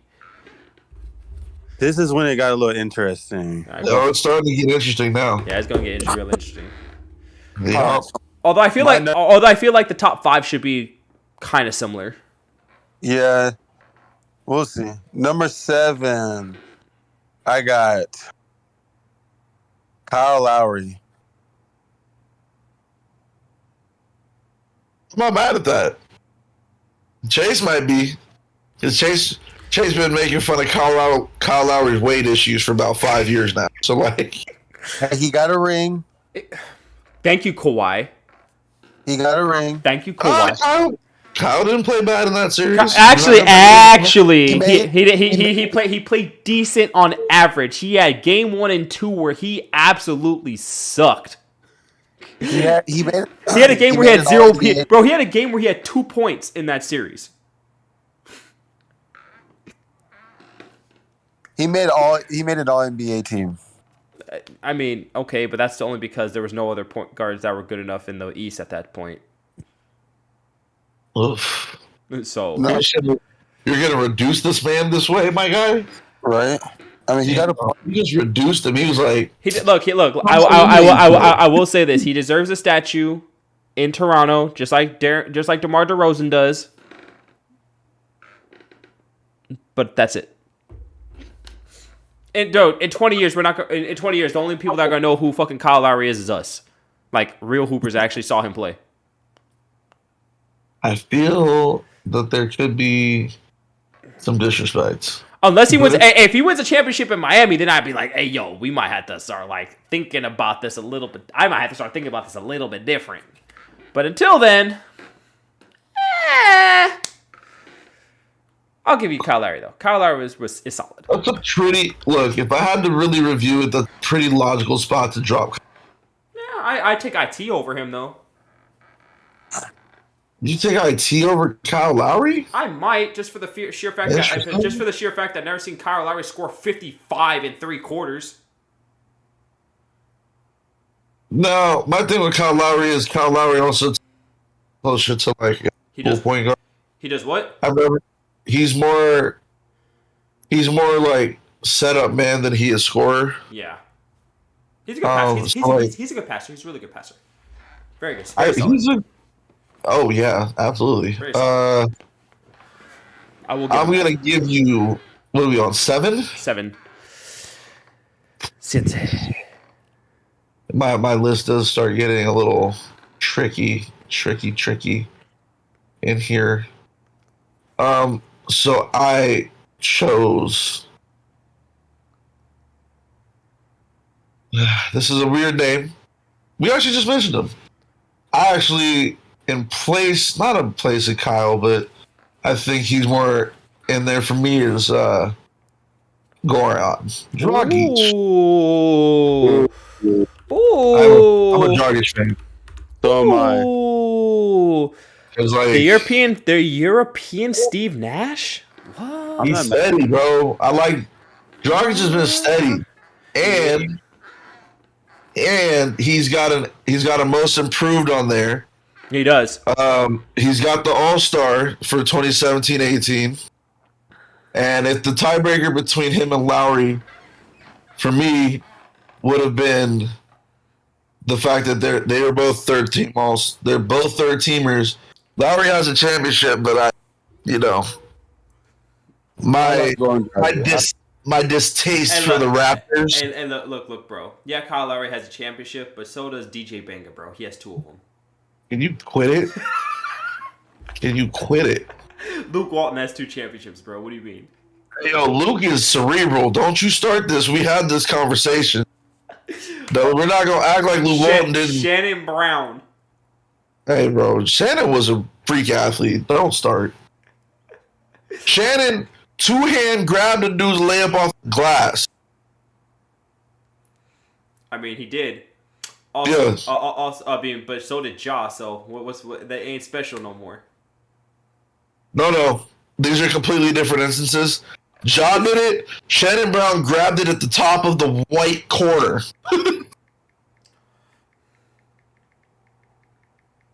Oh, he did. That's right. He did do that shit. Shannon grabbed his shit so high off the back. We gotta remember something. Shannon grabbed that ball where Dwight Howard touched the backboard in the dunk contest. Except the difference is Shannon Brown is 6'4". That's a whole half foot, my boy. Goddamn. All right, so Goran Dragic and Kyle Lowry, 2010s. Damn.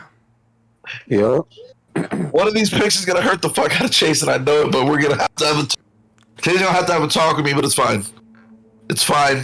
I have ways to substantiate this pick. I have to give my boy the most explosive point guard we had ever seen. The youngest MVP ever in the history of the league. Derrick Rose. Are you gonna put him at 7? Woof. Derrick Rose. Oh shit. I have him higher than that, but wow. I had to put him there because, like, if he had won a championship... Look, if he had won... The difference between him and the next pick is a championship. But nah, that's not your boy, dog. That is my boy, but man... His fall from grace was so... Like, you think IT's fall from grace was bad, bro? That was catastrophic. IT's fall from grace is bad. IT still barely gets PT. Derrick Rose is a 6th man. Hey, but what are you talking about? That's not Derrick Rose, bro. That's Derek Peddle, bro. Like, what the fuck? That's Derek Daisy. Oh my God. That's not Derrick Rose, bro. Derrick Rose. I'm not gonna let you slander this man because he's actually... Derrick Rose dunked on your hold on. My 7 dunked on your 7 in the most iconic way ever. Look, yeah, but do you see why he's my 7? Did you hear me put him in it? Did you hear me say Goran Dragic? Man, I don't think so. But after 2012, bro, he didn't play he didn't play for 2 whole seasons. I don't care. You can't put these men in the same slot. Hey, that made no damn sense. Hey, you know what? Meet me at the elevator. That's all I gotta say. But nah, D Rose. That's why they can't be in the same slot. But D Rose bounced around a lot. Like a lot of the rest of these guys that I have on this list. Like, with the exception of the next one, because he spent 1 year at another team before he retired. They all were like namesakes on their teams. Actually, hold up, wait. Except for you. You've been on like 2 teams. Yeah, you punk ass. I can't believe you put Derrick Rose at 7 with Goran Dragic and Kyle Lowry. I have to. For the 2010s, I have to, because like... You put an MVP in the same conversation as... That's whenever he was in his prime. I know, but that's what but he was only in his prime for like 2 or 3 years before he got hurt. That knee injury happened in 2012. His prime, those 2 to 3 years that you're saying, was from 2008 to 2011. I'm pretty sure it's better than a lot of the players that you're about to mention. Oh, I don't know. No. We'll see. No. Well, it was now keeping track, so as soon as you name somebody in it, No. All right, let's keep it going. I'm ready. All right. Well, that's on you, though. Wait, time out. I just need to say this. You put the NBA's youngest... Look, if I don't put the NBA... Look. ever in the same slot as Goran Dragic. No. It should be so. It should be said the other way around. You guys put Kyle Lowry and Goran Dragic in the same slot as the youngest MVP. All right? No, because we both just said the youngest MVP is higher on both of our lists. So it is you, sir, who have insulted this man by putting him in the same slot as the motherfucker he lifted over and an NBA third teamer at best. Hey, you taking my spot for bad placements on these lists, Greg. Not ever. I appreciate you. Not ever. You Hey, I got receipts. I got receipts. I got receipts. You always seem to one up me every time. Every time. Hey, you know what? We're gonna do? We're gonna open some shit real quick. I am going. Where is it? Where is it? Where is it? I'm hurt. I'm so hurt. This man. Hold on. This man had Larry Bird at 13. I mean, I have Will Chamberlain at 15, so like I don't know. But I get you on that. We have talked about that. But why can't Larry Bird be 13? Yeah, why can't he be 13?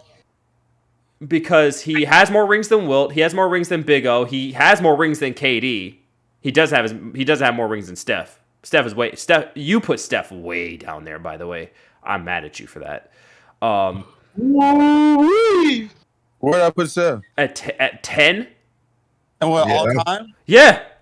That's tragic. And all time 10? You had him at 10. He still got a lot of basketball left. That list can change. Boy, damn, Khalil. Hey, yo, bro. All right. I had him at 7. That's 3 spots. Bro. He had him at 7. Y'all both had him at 7? Yes. The only people above him are Timmy, Kareem, Kobe, MJ, Magic, LeBron. Who do you have 8, 9, 10? 8, 9, and 10. Who I have 8 was. Pretty sure mine was Shaq. Mine might have been Shaq. 8 was Shaq, and 9 was Larry. There you go. Who's my 10? Yours is Larry. He had it at 13, bro. He was an honorable mention for top 10 for Khalil. God damn. Talk about is Dr. J in my top 10? No, he's in your top 15 though. Solid. Dr. J. So Dr. J is your number 13. Same with me. Me and you had a little bit. I don't want to hear that nonsense. Well, I take that spot. Fuck you. So I have number 6. So below Steph for me was what? Shaq, KD, and Larry. It was below Steph was Shaq, Bill Russell, Larry, KD. There it is. All right.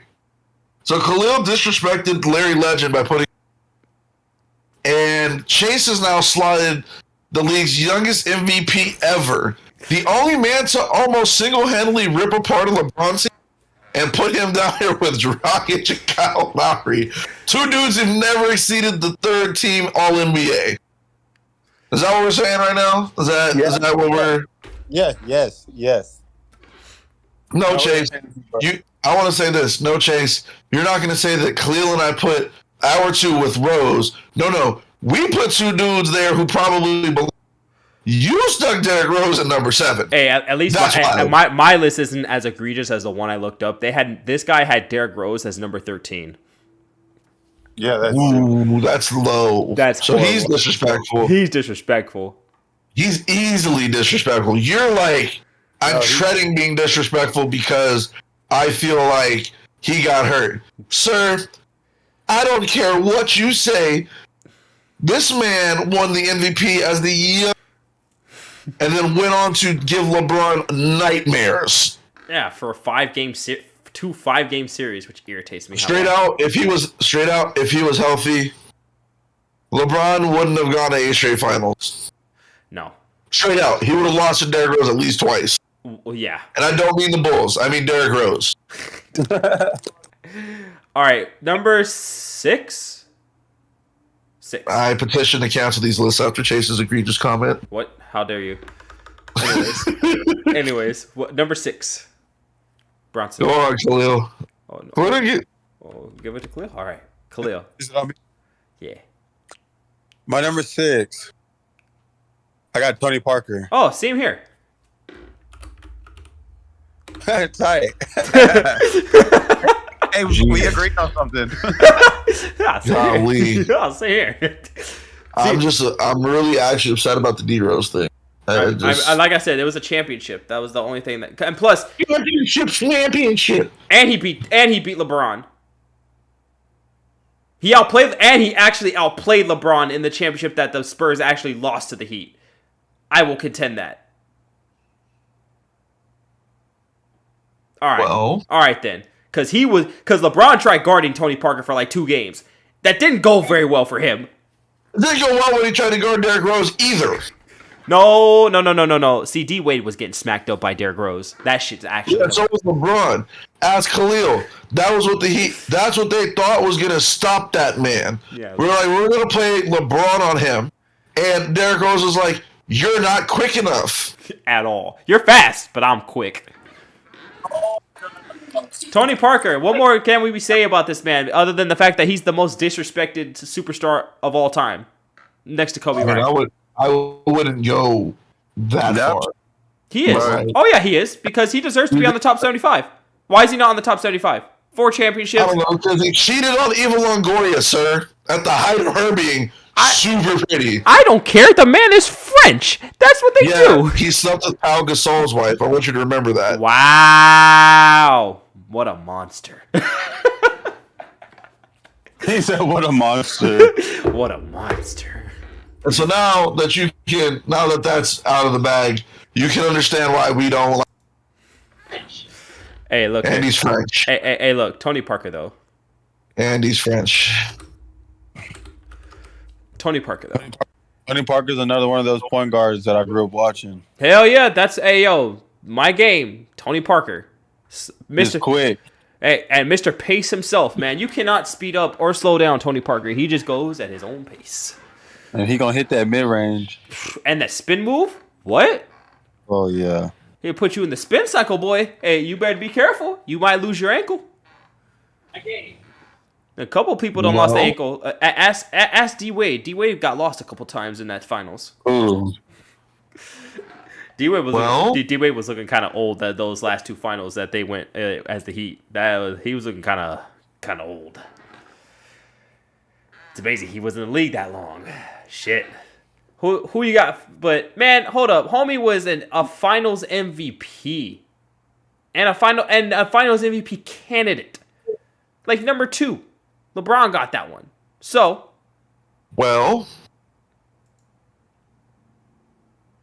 and Tony Parker, 3-time second team. Not bad. Not bad. No. So I have a tie for this spot, but there's a reason, because I think this man brought 11 people to a top 10. Oh, I actually brought 12, but I've made decisions. Some people had to get cut immediately. You just remember, you and I both did these lists just now. I moved around like 4 people.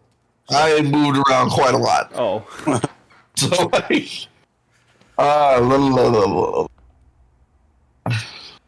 right, who you got? Name it.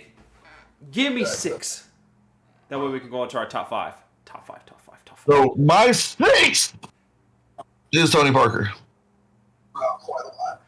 All right, hold up. Wait a minute. We have to come to a congregation real quick. This is the first time I think in this whole podcast that each one of us has a. It's not the first time. Is it not? No, we've had it before. We've had it before. Have we? I think we had back to back. There was one time where we did it back to back. I was like, oh. You'd have to go through all the lists, though. I really would have to. Fuck. Because I don't remember which one it was on. Fuck. Hold up. Yeah, that. Oh, you know what? Yeah, this would be like the 3rd time, but that's crazy. I'm highlighting that. So Tony Parker. But all right, go on. This is top 5s. Yeah, we ain't got much to say about him anymore. I mean, Tony done did it all. Although I feel like him. It done spoke for itself. Yep. All right, top 5. Number 5. Number 5. This is where my tie happens, by the way. How many rings does Kobe have? 5. Top 5. All right. Should have 7, but Even though this man never should have 8. seen a finals, doesn't have any rings. Definitely still a top point guard in today's game right now. Oh, please don't say this. Dame I feel like I know where he's going. Dame Lillard? Mr. Dame Dollar. That's who I have as number 4 too. Dame at number 5 too. Hey, look at that. Woo! Dame's your number 5? Yeah, Dame's not number 5 too. Dame Dollar. Number 5 for me is a tie. Who? That's my only tie. Who? None other than Derrick Rose. Uh-huh. And none other than his, I guess if you want to call it contemporary, Russell Westbrook. And just to let everybody know, Russ actually really wasn't in my top 10, but I would feel remiss and as a letdown if I left him off because it wouldn't make a whole lot of sense. He was like, even though I don't like his game. Yeah, you have consistently said that. This person has Russell Westbrook at number 3.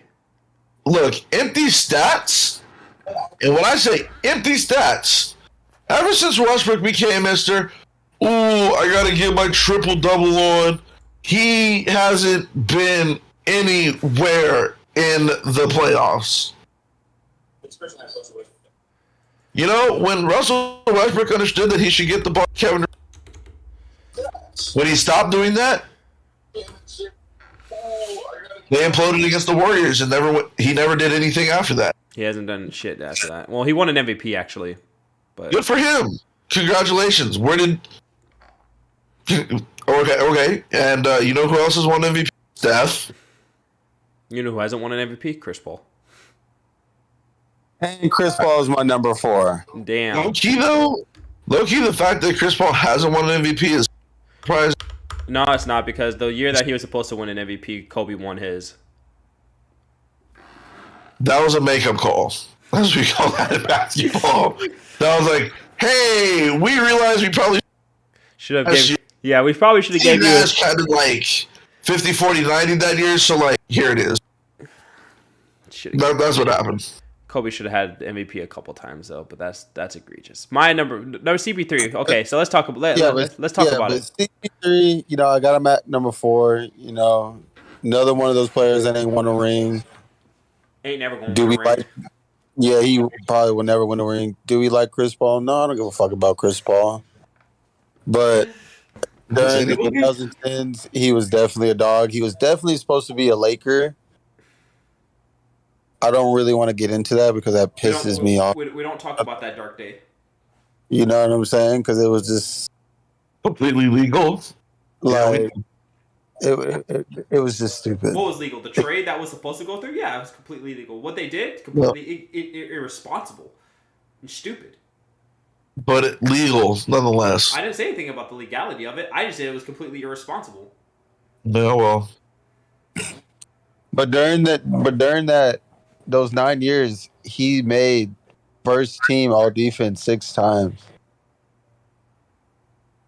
So he was a defensive dog. Hey, I ain't mad at it. Number 4 for Mr. Broncito. I also would like to submit my number 4 as Damian Lillard. Dame Dollar. Dame fucking Dollar. Dame Dollar. And should he? I will say for Damian Lillard, before you get to that point, I will say that I will have to give him so much props for developing his game the way he has, especially for the fact that after he got swept, which wasn't supposed to happen, out of the playoffs, he developed that 3-point shot very, very well, and has turned that into one of his like most deadliest weapons. Like, you can't guard him the same way. Are we talking about Dame? Yeah, we're talking about Dame. Like, oh yeah. Like Dame was shooting the three, but he wasn't shooting the three like that. After that season, he was shooting Now the threes. you have to respect it. Now you have to Respect respect it. You fear it. Like that's a fearful weapon, bro. Like you hope he drives to the basket. The foot. Nah, for real. The foot. He definitely got a strap. He definitely got a strap. But my number 4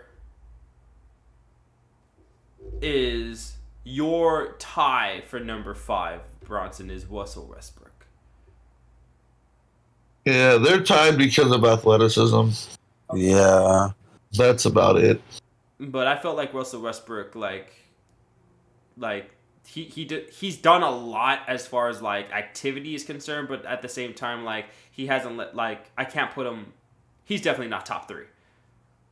He's not really top 5. But like, I mean, if we're being technical, I mean, he has the stats to prove it, but I just say empty calories. He's like exactly why I just said what I said. Yeah, he's empty calories, but at the same time, like he's done what he's done. Like it was supposed to be him and Kevin Durant and James Harden like running the fucking West, but front office decided to not let that happen and develop. So, well, like Westbrook is we've already seen the best of him. Like the best of him was last decade, and it's not no one's gonna be like, oh, okay, we got Westbrook now. Our team's gonna be a lot better now. No, you know what I'm saying? Like, and like I see like people try to compare it to like Harden, how Harden had like a downfall. Harden was just out of shape. Harden can go back into this next season and average 30. You know what I'm saying? He's never gonna average 30 again. No, but I could definitely see him do it. I could definitely. I wouldn't be surprised. I would because I will because now. He'd have to develop a real good jump shot. Westbrook would have to like come out like shooting like CP3 for them to like. Oh no, Westbrook, no, yeah, he's and that's part of the reason why, like, kind of like what Bonson was saying, like the tie. You know what I'm saying? Like, I don't have Westbrook on my list, but. You could, and if I did put him on my list, it would have to be around like the 6 through 4 range. Which is where yeah. But I felt like, and a lot of it now is based off of like how he ended. Like he ended the 2010s really strong. Mr. Triple Double and all this shit. But then it was just like after that, it was just like nothing. I mean, that's also from management's point of view, to be honest. Like his last year in the 2010s, like he was on Houston tried to convince the whole world that Carmelo Anthony couldn't play basketball. So and at the same time, like I watch a lot of basketball. And a lot of those triple doubles he was stat padding. Oh yeah, of course. You know what I'm saying? And like people can say, oh, it's hard to get triple double. You're stat padding, but it's just like when you have you're 5 and 4 down low, getting a defensive rebound, and they're standing there looking to see where you are so you can get the rebound instead of them getting the rebound and Allen it out to him. They literally just stand there and let the ball go off the rim and let him get a rebound. Yeah, you know what I'm saying? Yeah, I didn't agree. Yeah, I didn't like that about that. And that goes that goes more towards this team as well. Like I didn't exactly. Agree with that. And a lot of his assists, you see, it was just like a lot of bullshit ass like catch and shoot. You know what I'm saying? I mean, whoa, hold up. You can't say. I can say whatever. You can say anything about the rebounds. I don't think you can say anything about the assists because at the end of the day, the guy still has to make the shot for the assist to count. No, but my whole point is there wasn't a lot of ball movement. It was more of like as soon as Westbrook passes me the ball, I got to shoot it so I can try to get him this assist. I mean, yeah, you have to. I mean, but it's like. You're not going to run an offense just because you want this player who's averaging a triple double, who's making history. You don't want to mess up their stat. You know what I'm saying? Like they can make a play, someone can come off a screen, and Westbrook passes them the ball. Yeah, they can shoot the shot, but they can be someone down low cutting to the basket where they can make an extra pass. But Westbrook won't get that assist. Yeah, but that's the thing. But the assist thing, there's so many factors that go into that. I feel like the rebound. I feel like the rebounds you can more criticize Westbrook and the team for. But the assist, I don't know. Like the assist is kind of hard because, like I said, they have to make the shot. If he doesn't make the shot, it's a missed shot. Like he doesn't even. But if you think about it, I don't think no one actually really paid attention to the stat. But I want you to look and see how many times Westbrook done made a pass to someone for an assist, but they didn't make it for the team. You know what I'm saying? Throughout the whole game. Yeah, he was averaging 50. You can get 10 assists. You know what I'm saying? But it's like, if those dudes made more of those shots, would he have way more assists? You know, but do you see what I'm saying? It's like, they were literally trying to get him those triple doubles. They were doing whatever they could to get him a triple double. I felt like I felt like halfway through the season when he had because I think halfway through that first season, what was it, 16, when he won the MVP when he got the first triple double season. I feel like halfway through when I think he had 24 halfway through the season. I think after that they were like, oh, we need to get him this. So I feel that I do agree that they were trying to get him the triple double for the season and all the records and all that shit. But at the same time, it was the halfway through that season, it was literally he was just the dude was just playing out of his fucking mind. I wish he would play like that now. He was literally everything. He was literally their team at that time. So he was literally doing everything. You know what I'm saying? He had to score. You know what I'm saying? He had to get his teammates involved by moving the ball around so they can score. You know what I'm saying? They were letting him get rebound. And a lot of those games where he was getting these triple doubles, they weren't winning the game. No, wrong. The team. They were winning. No, they were winning something. Whoa, no. Yeah, I want you to look at something. No, that's where you're wrong. Russell Westbrook has an 80% win percentage whenever he gets a triple double. I gotta look that stat up. That is actually a stat. He is 80. He's 70 to 80% win percentage whenever he gets a triple double. The thing about it is, that's a crazy stat about Russell. But the whole reason I have, like I said, the reason I couldn't put him any higher than 4, because the people above him, one of them is the as they call it, the quintessential point guard, from what everybody says it, and the other one's just duh. And the one above him, for me, is just he does what you do, but better. My thing is, and it's really kind of to Khalil's point, is he spent so much time padding his stats that he forgot what basketball is about. Which yeah, exactly. Oh yeah, I will not disagree with you on that. We've had that discussion, and I will say that. I will say that till the cows come home. Based off of this past season, it's just he's in a system where that shit wasn't finna happen. Well, you know what I'm saying? Because the game wasn't built around him at that point. And then see how he is, his whole demeanor to the game is just fuck. I missed 2 shots. I'm done. The whole game is already bad for me. Yeah. I didn't like that. I didn't like that attitude at all. And that's my biggest problem with him. Yeah. So can we so? Is it a stretch to say he's more of a system player? Also, if it was, you could say that if it was more around the fact that he was playing for the same coach. That's the one thing that people say about Tony Parker, is that it was the system, but Tony Parker was just great overall. I could plug Tony Parker into any system and any team, and he would be good. For you to say Russell's a system point guard, I don't know if you can go that far. I would say that he's a selfish point guard. I wouldn't say he's selfish. Oh, very. I just say that he's a very selfish point guard. Very. I just feel like he once him and KD split up, I feel like he just cared about his stats really, really too much. Well, it's because he wanted to show that KD wasn't the only one that was, because remember when KD left, the thing that they were saying was, oh, Russell is not as valuable to the Thunder as KD was. Facts. And so he wanted to. That was the reason why he went so hard that season. In fact, the next 2 seasons after that too was that he got him into the playoffs, the Thunder into the playoffs every year. But at what cost? Your team's not much how me and Bronson had one game where 2 guys were just shooting the ball and we weren't getting none of us were getting the ball. They passed the ball to us with 3. At the end of the game, it's bro, we're not even warm. We're not. We don't have our reps up. What do you want us to do? Here's the ball.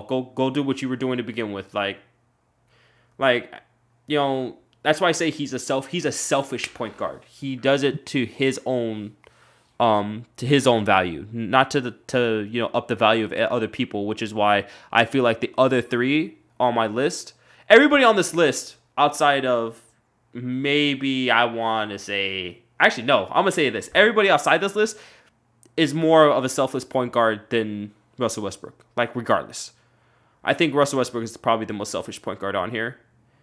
And I love Russell Westbrook for his motor and for his for his never say die attitude and for his hustle, but like where did his after that knee injury from that he got from Patrick Beverley, like his mid range is gone, his 3-pointer's gone, his explosiveness is to the basket is kind of diminishing. We're starting to see that last season.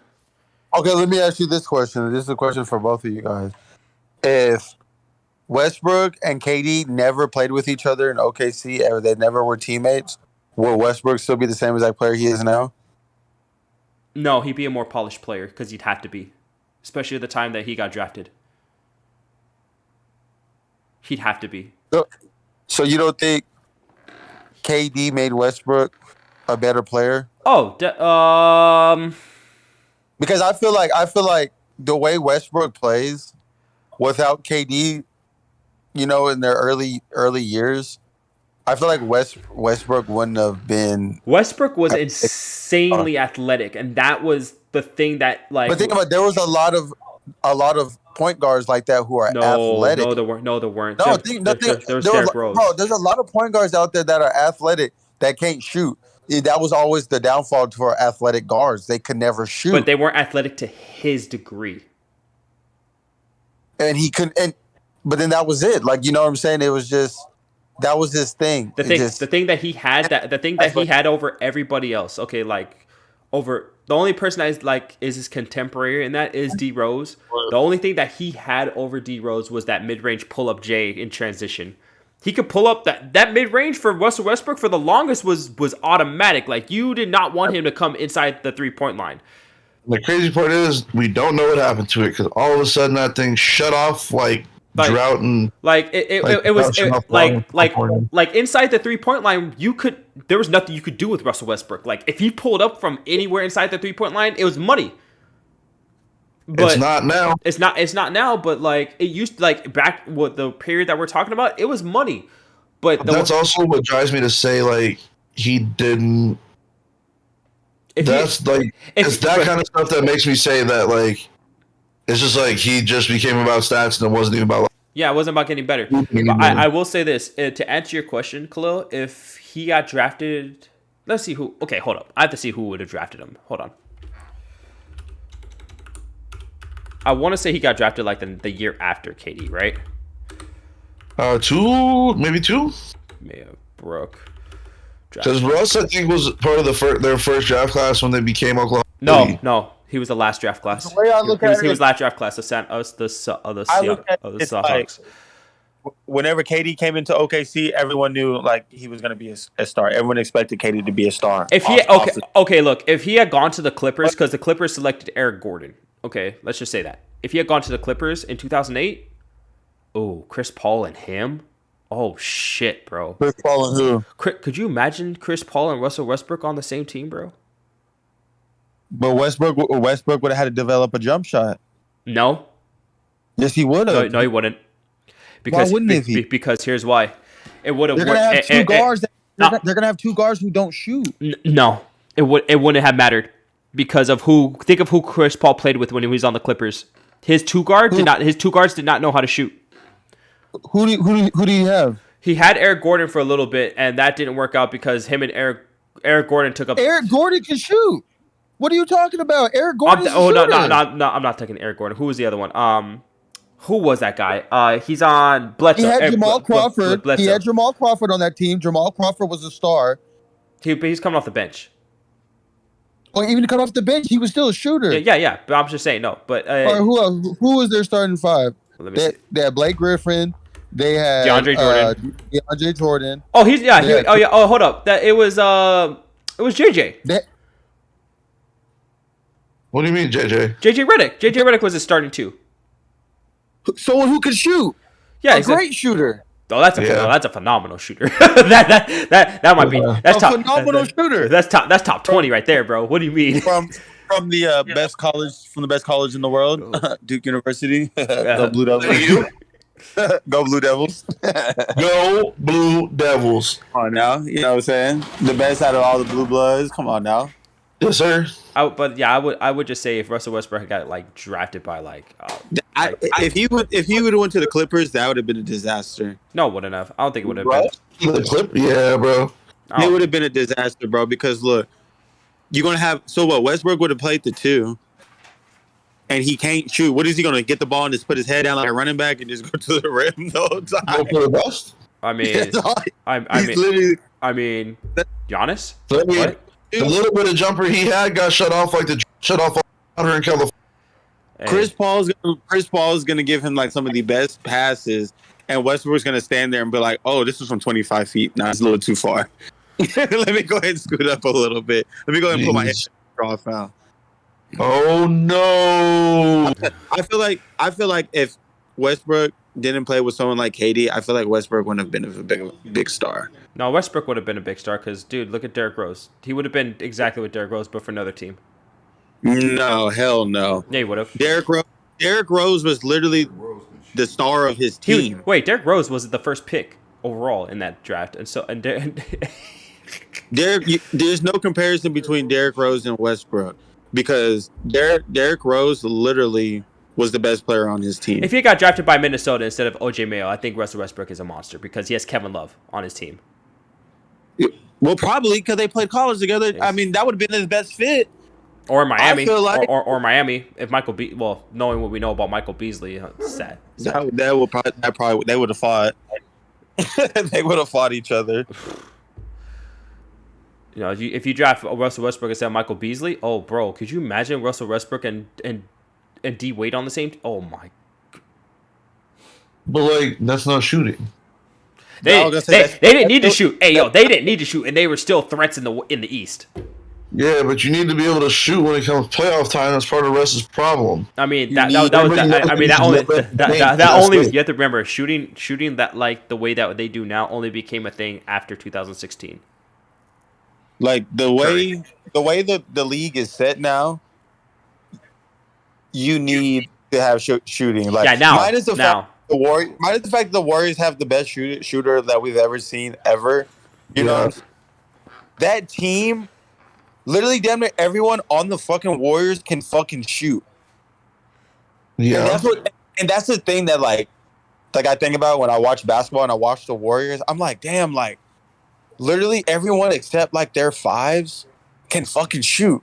Even Kevon got a little bit of a mid range though. That's what I'm saying. Like they can put anyone in, and they not only that they can shoot, they not afraid to shoot. Like these motherfuckers got confidence to shoot, and that's why the Warriors are always one of these top. They're always a top team coming out. Not just because of Steph and Clay, but everyone else on that fucking team can shoot. Yeah, you're lucky, Bronson. Hell yeah, dude! Like you don't think I know that? It's like everyone on that team can shoot, and that matters when it comes to the playoffs. Why the Mavs were doing good because. Them motherfuckers started shooting. And I mean, wet ball shooting. They were shooting. Part of the reason they beat the Suns is because everybody got hot. Literally, Luka was such a problem that they couldn't do it with anybody else. And the Mavs, Mavs starting five.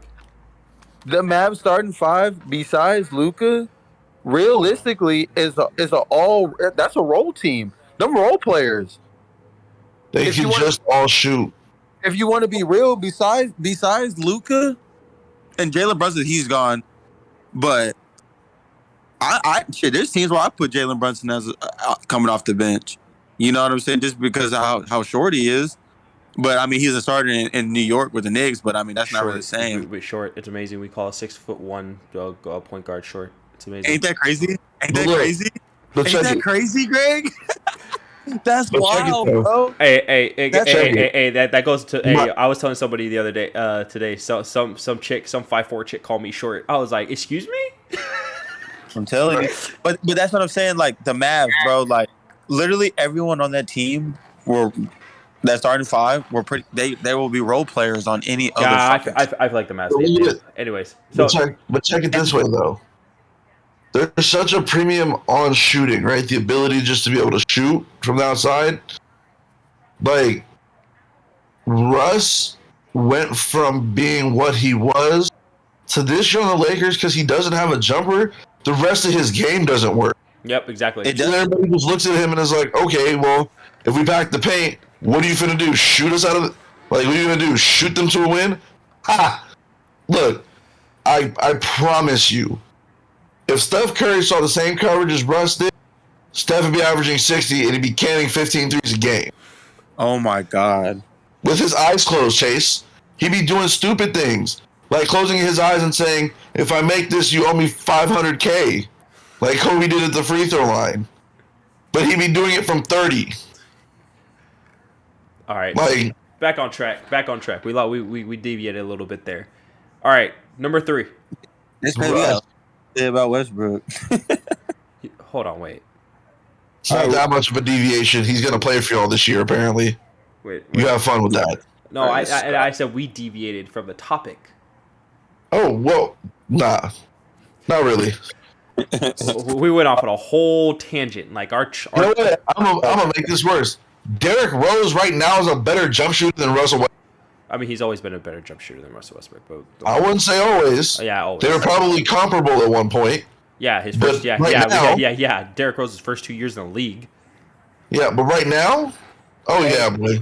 Do y'all think if Derrick Rose never got hurt, you think he'd have a ring right now? Yes. He'd have 2 rings. He'd have 2. Okay, y'all hear? Y'all both saying that? Yeah, he would have rings. He'd have 2 rings. Westbrook ain't got no ring. I'm aware. And he never had, and he never would. Well, I don't know. If I was doing this,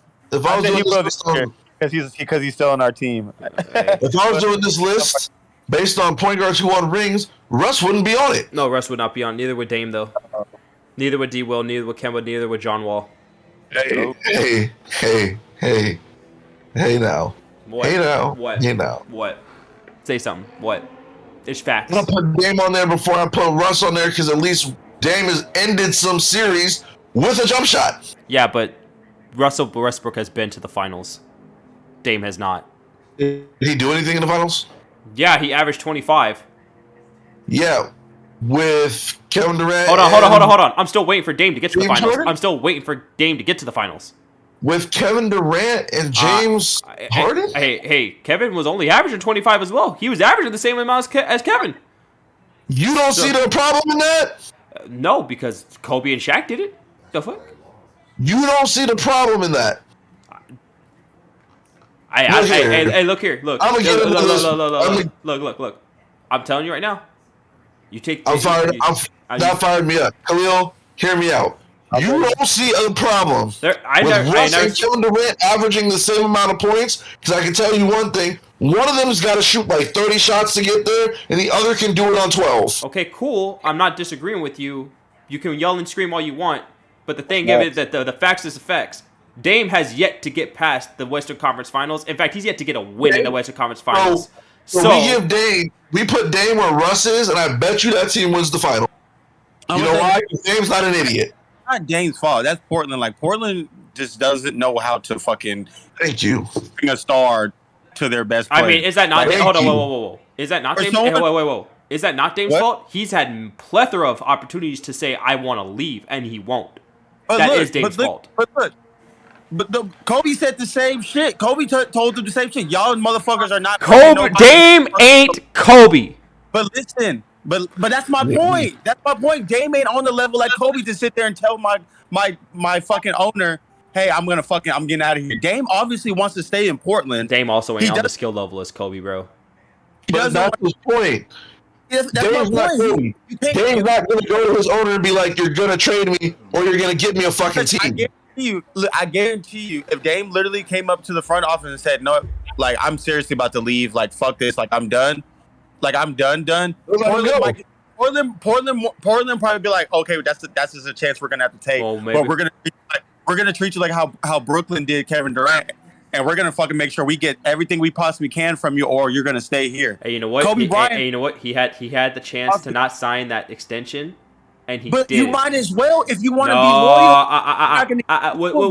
What's more important? What's more important to you then at that point? Loyal to your rings. If you want to stay loyal to the team that drafted you, Dame wasn't even supposed to be in the league.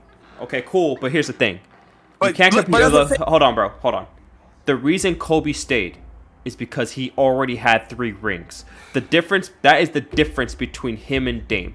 Really Yes, it is. Because it's not. Kobe asked for the trade, so that's actually not true. Okay, send me to Chicago. You should know this, Greg. Like, listen, literally, Greg, come on. You were literally one of the biggest Laker fans, Kobe fans. I get that. But the thing is, you can't. But when it comes to them too, when it comes to trying to make your team better, Dame obviously doesn't want to leave Portland, because if he wanted to leave Portland, all right, here, how about this? He would have been. All right, hold on. I'm gonna say it like this: Dame and Westbrook have had the same success since Kevin Durant left OKC. The same success. In fact, Westbrook has yet to get swept out of the playoffs completely. Dame has been swept out of the playoffs, and he had the better team. Played with someone like Kevin Durant, not even like a James Harden, a 6-man like James Harden. The best player Dame has ever had on his team, CJ McCollum. Okay, but whose fault is that? He could have. Like the front office. It's not Dame's fault. You think the front office, bro? You guys. Are we just gonna dissolve Dame for the fact that he had the opportunities to leave a team that obviously isn't going anywhere? Bro, we said this 4 years ago that Portland wasn't going anywhere with Dame. Everyone knows that, but if everyone knows that, then why won't he do it? You cannot demonize Russell Westbrook for the same thing that Dame Lillard won't do. No, because he obviously wants to stay, and that is the difference. And that's the reason why he will be a continual loser. You can't. That's what I'm saying. So if you're gonna sit here and lose and stay loyal, why not get the bag? You can't compare Westbrook to that. You might as well get it. If these motherfuckers aren't gonna, I've stayed loyal with these motherfuckers ever since I've been here. When I could have left and got paid and went to a championship team, I could have gone to the Warriors. I could have gone to the Lakers. I could have gone to this team, but he wanted to stay with them, and they don't want to even try to get someone, a big time star over there. That's on them. You might as well get. Oh yeah, I'll take that. I'll take that $200 million from y'all. Might as well. I'm gonna say this. I might as well. And this is where this is to Khalil's point. It's also a counter to your point. Is for as much as a player can do for any franchise, put that player in the best position. So let me get back to this. Dame is gonna stay in Portland. Portland's job is therefore to put a championship team around Dame. The last thing I watched Portland do was trade away everybody again. It's not the first time they did it. They just did it again. This roster looks semi-better. We'll see. Because now he's healthy. When you say you can't demonize Russ for the same thing, I sure can. Why? Because Russ will leave to go win a ring. Russ is also the reason his team don't.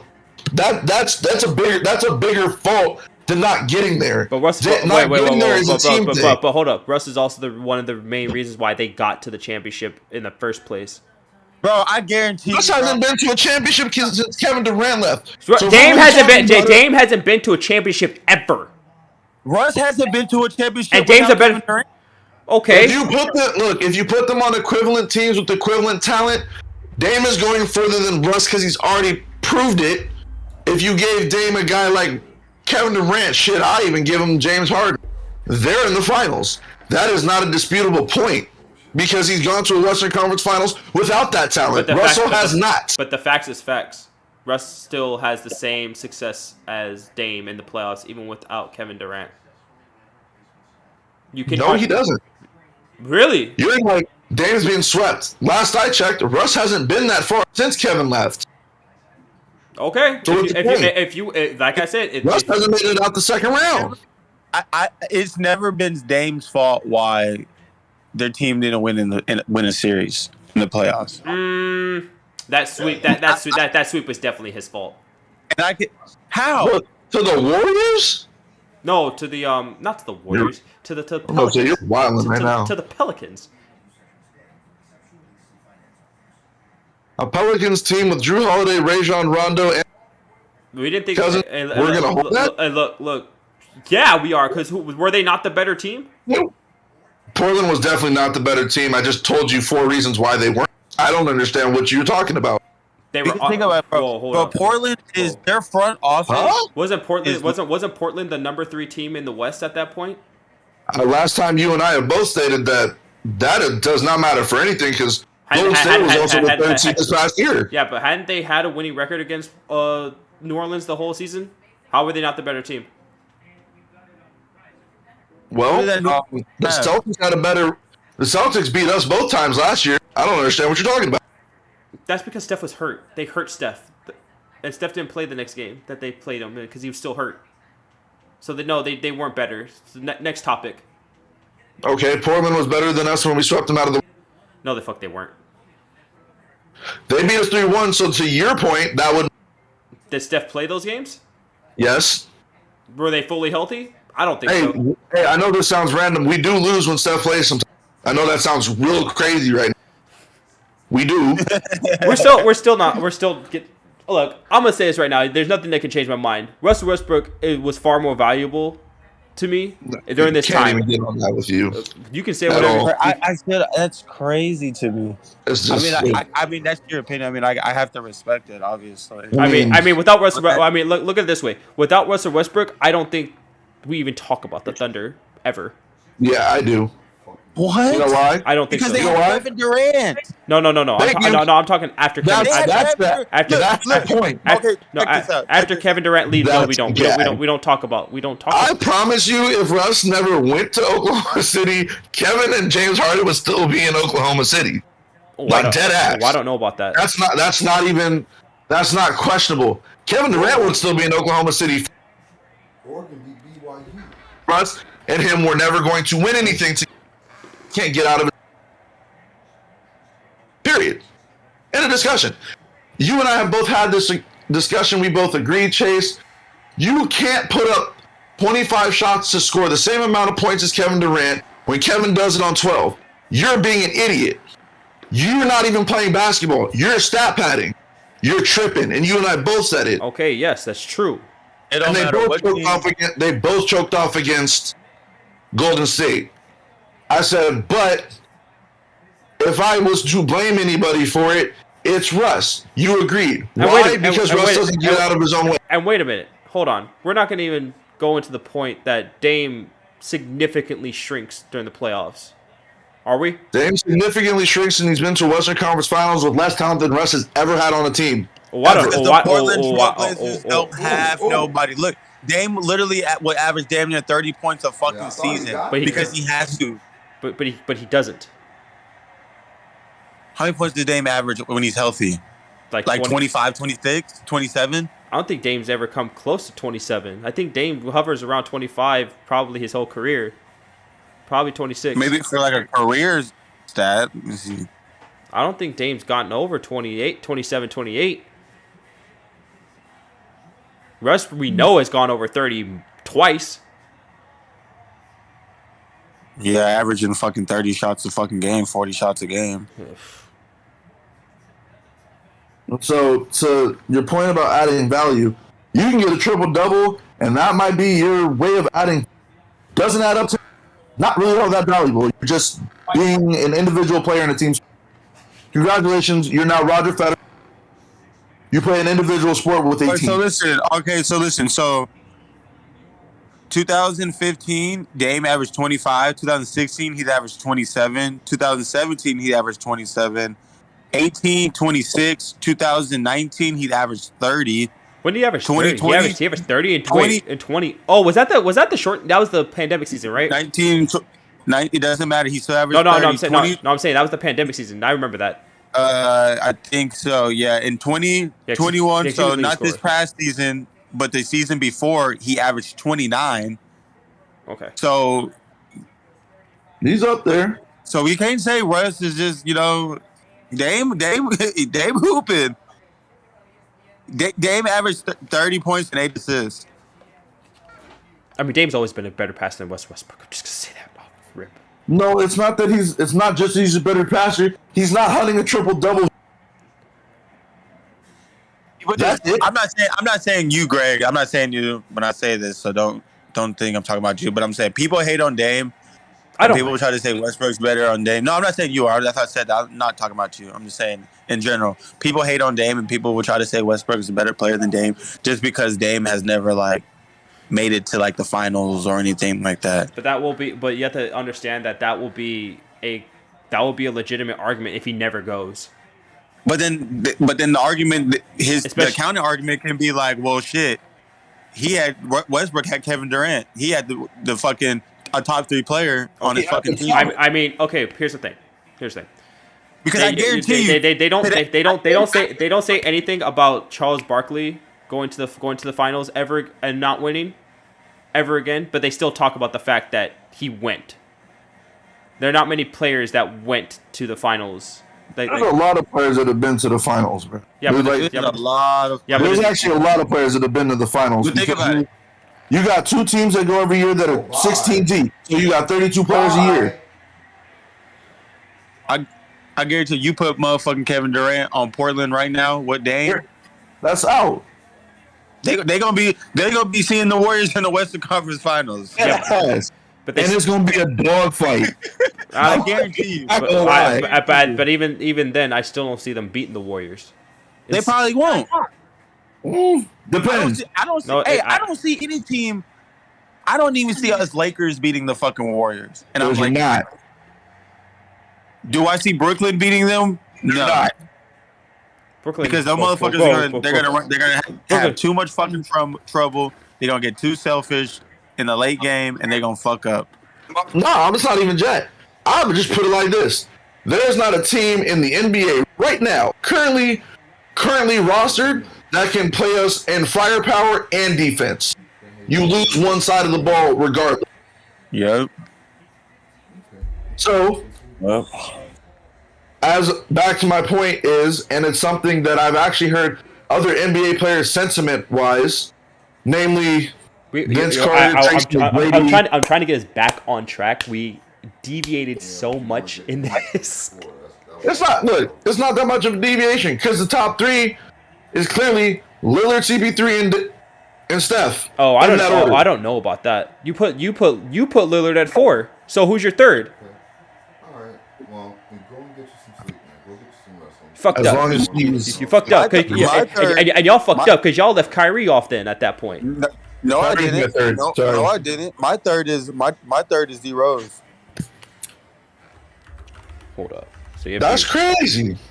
I'm not mad at it, but y'all really left. Wow. Y'all really left Kyrie off this list. Okay. No, I did not. Kyrie's 3. Then where's C? Kyrie's 2. I said Kyrie, CP3, and Steph. Yeah, Kyrie's 2, and I got Steph at 3. Or Steph at 1. My bad. Obviously, Steph's gonna be number 1. That's by far and away, without blinking, the decision I made today. So you got Kyrie, CP3. Oh, you have the same top 3 as I did. Yes. Who's your top 3, Greg? Kyrie, CP3, and Steph. They won. Besides CP3's been to a championship. That's so Steph number 1, CP3's 2, and Kyrie's 3. Yeah. Oh, okay. Look. When I get back, so this is it. Because the debate we were having was fiery. Look, this is like us going back and saying CP3 is the greatest point. No, he's not. But whatever. Okay, but a lot of people understand that, Chase, but a lot of people don't. People walking around here who think CP3 is the best point walk since he got drafted in the league for this era. I'm not saying all time because that would be absolutely ridiculous. That would be egregious to say that. And they were saying that before he went to a finals not included. So when people tell me, hey man, Russ went to a finals and Dame had, yeah. And when I see them play on requisite talent teams, where the teams can be even remotely thought of, Dame has been to a Western Conference Finals. Russ hasn't been out of.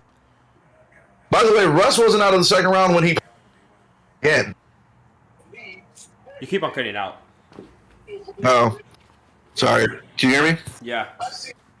I said, while we're on that topic, Dame is taking a team to the Western Conference Finals that shouldn't have probably been there, if we're being honest. And Russ hasn't been out of the second round since Kevin left, and he played with James Harden. James Harden good. Was James Harden good that year in the bubble? Yeah, that's considered his long stretch of being dominant offensively. So yes, it would be. Dame put away Westbrook and Paul George, which I cheered for ecstatically. Westbrook. Think about that. Just think about that. Westbrook and Paul George were on the same team, and Dame put them away with like a 35, 36 footer. And my thing about it is, when they have requisite talent, Dame is the better player. He's clearly the more impactful player, but he's also the better player. He also plays winning basketball when they're on the same type of team. So until Portland, because players talk about this, so like this is not a lost concept on people in the league. Players talk about how you can be the best player you want to be. It's the organization's job to put a team around you to get team. Because the Lakers made sure whenever Kobe said, "All right, go ahead and trade me. I want to go to the Clippers." What do? They went and got Powell. They got Powell. What happened when they got fucking Powell? We won 2 more fucking championships. They listened to him. Yeah, but they were more because Kobe had more power than what Dave did. Even if Kobe didn't have 3 rings, like even if you set that aside, Kobe was so that guy because Shaq. They had no choice. You gonna trade Kobe? You gonna piss off this entire city and trade Kobe to Chicago? Oh, great. For what's his name? The player that's gonna come to mind chasing not that. For Tyrese Thomas, you gonna trade Kobe for Tyrese Thomas? Ew. You think this city gonna be cool with that? Ew. And then Kobe go to Chicago and go win a ring out there and stand next to Jordan, hold the trophy. LA would have burned with riots, dog. Staples Center would have been burnt to a crisp, a shell. All right, it was never no. I probably would have been a Bulls fan if Kobe went to the Bulls. Hey, they would have burned the Forum to a shell too, just to prove a point. They'd have been like, there's no concerts going to be held here. We're going to be like, nothing Lakers affiliated after. We're going to burn Staples Center and the Forum. The Lakers will be a blip on this. We're going to hang their banners in the sports arena. Hey, side note, is the Forum still up or no? Yeah. The Forum's still there. Yeah, the Forum's still there. Are they going to tear it down? Never. I don't think they're going to tear it down. I think the Clippers are going to build. No, they're not tearing that shit. Tear the Forum down? Are you tripping? They're not doing it. Are you tripping? You know how many old heads still live out here that'll kill the Clippers if they do that? That's a monument. Hey, if they tore the Forum down, the Clippers would have to move. If they tear the Forum down, bro, the Clippers would have to evacuate. They would have to evacuate the United States. All right. Yeah. They tear the Forum down to build their new stadium. Oh my god, yeah, that would not sit well. Bro, it would sit well nobody. Bro, what? So no one will go to the games either. The foot. Yeah, bro, that's crazy. Hey, where's the SoFi Stadium? Is that near the Forum? That's right across the street. Yes. They're they're right there, next to each other. It's right across the street from the Forum. SoFi is where the old Hollywood Park race ground. That's right. Big. I bet that stadium's nice, bro. It's crazy. And there's not a back seat in the house, actually. All right, so we have our last topic of the day. The last topic of the day is why Chase is sitting here with this Russell Westbrook impact stuff, and Davis put that man out the playoffs more than once. I don't understand, but it's fine. Okay, we all have opinions. Some of them should get flushed. That one needs to go. But I love you, bud. That one. We flushed that one. It's okay. Hey, Khalil, we got to flush your Larry Bird at 13 too. It's okay. It's okay. So, but you know what we're not? Hey, fellas, you know what we're not gonna flush? What? Tony Kukoc's greatness. Tony Kukoc's greatness. every single podcast, this man comes out. Tony Kukoc. Hello? Hold up. What the hell happened? Oh, damn it. Hold up. Hello? Oh, damn. Hold up. Output. What the hell? Oh, no. Oh, no. What?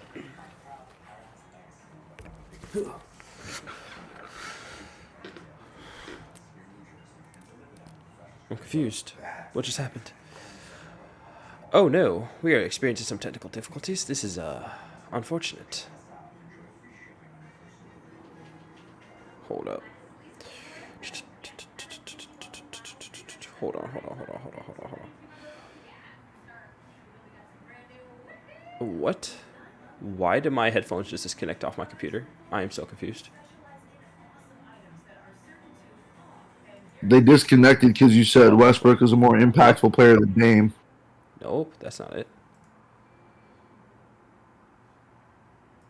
That wasn't it. Hey, Dan. Hey, man. Hey. Oh, hold up. Wait, hold on, guys. Something happened. I'm confused. Why this happened? Hold on.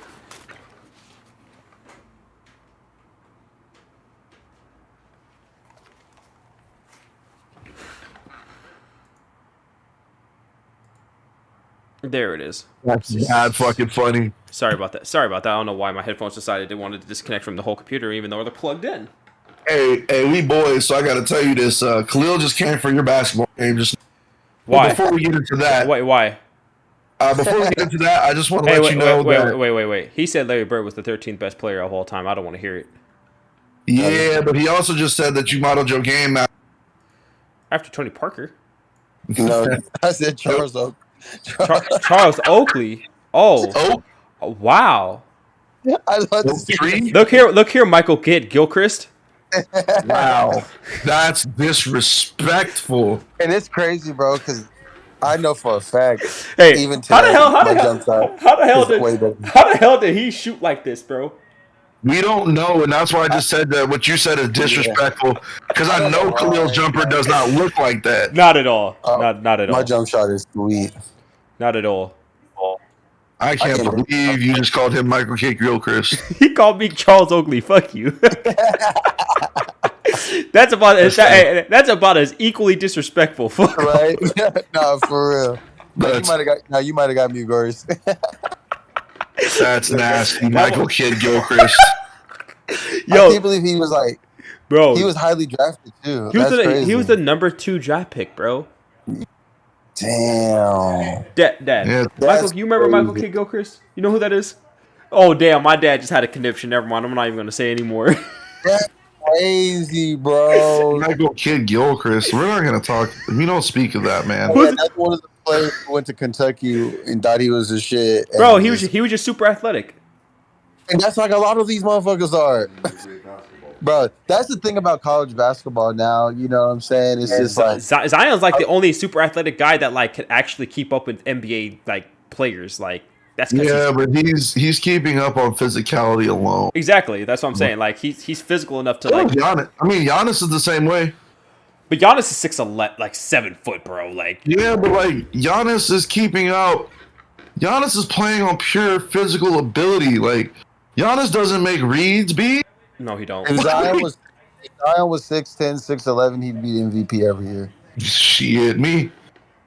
There's a light-skinned shooter out in Golden State that has something to say about it. Yeah, that part. Yeah, it'll be them two in the MVP voting. Hey, I don't know. They both average 30. I don't Zion will get all his. Wait. What about your white man out of the European nations, boy? What about Jokic?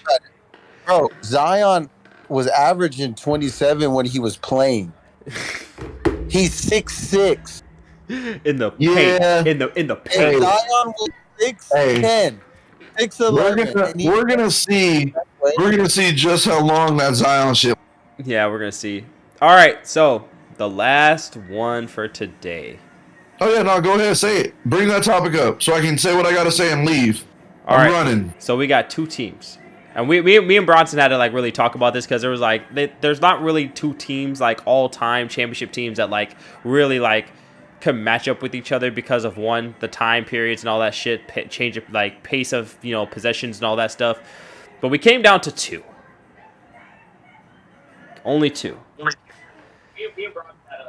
So we had the 2017 Warriors and the 87 Lakers. What the fuck? Yeah, Khalil's like, how did y'all even boil that down? For real? What the? All right, so look, Khalil, listen. This is where we got to, and then we'll talk about what we think. They're the only two teams in separate eras that play with. Play with what? Oh, you might cut out. Yeah, he might cut out again. They're the only two.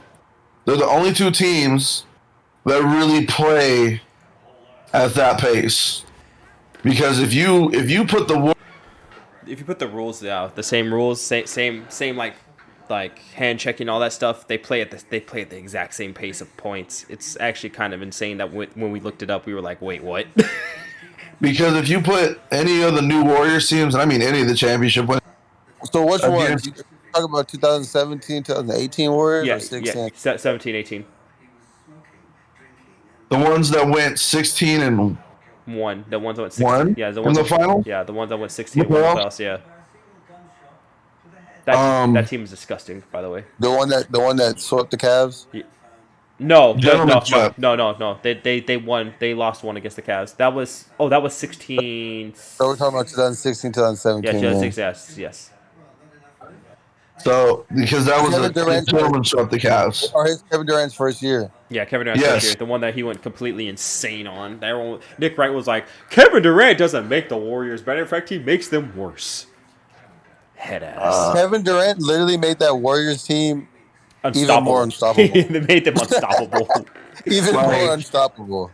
Like, I made that contention. I made this contention before Steph won this title and Chase has been there for me saying this. Kevin Durant didn't make that Warriors team better. He just made them. He's made him a juggernaut. He made him and people are now saying that because Steph just. Oh, Kevin just made them invincible. I said that when he went there. I was like, oh, so you mean we went from unstoppable to invincible?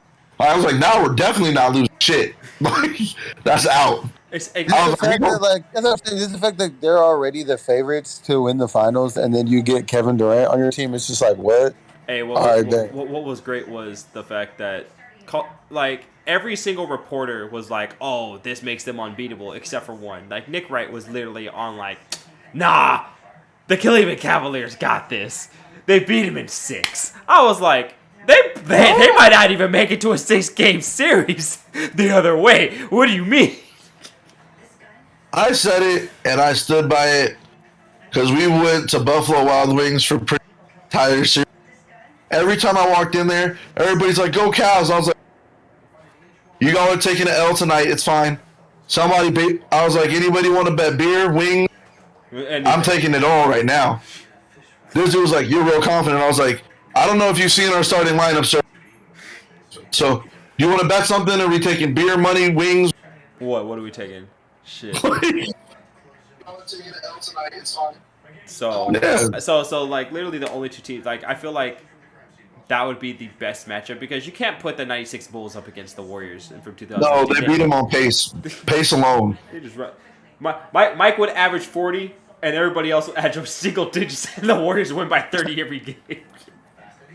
I told the guy this, and you guys will probably laugh. I told this guy this. Chase was laughing at me when I said it. Hold on, Dad. Who on that Warriors team is Scotty guarding? Nobody. He'd have to guard Steph. Not gonna work. Scotty would have to guard Steph because we know he ain't guarding Draymond, and Clay just run him around all over the damn place. He'd get tired of that.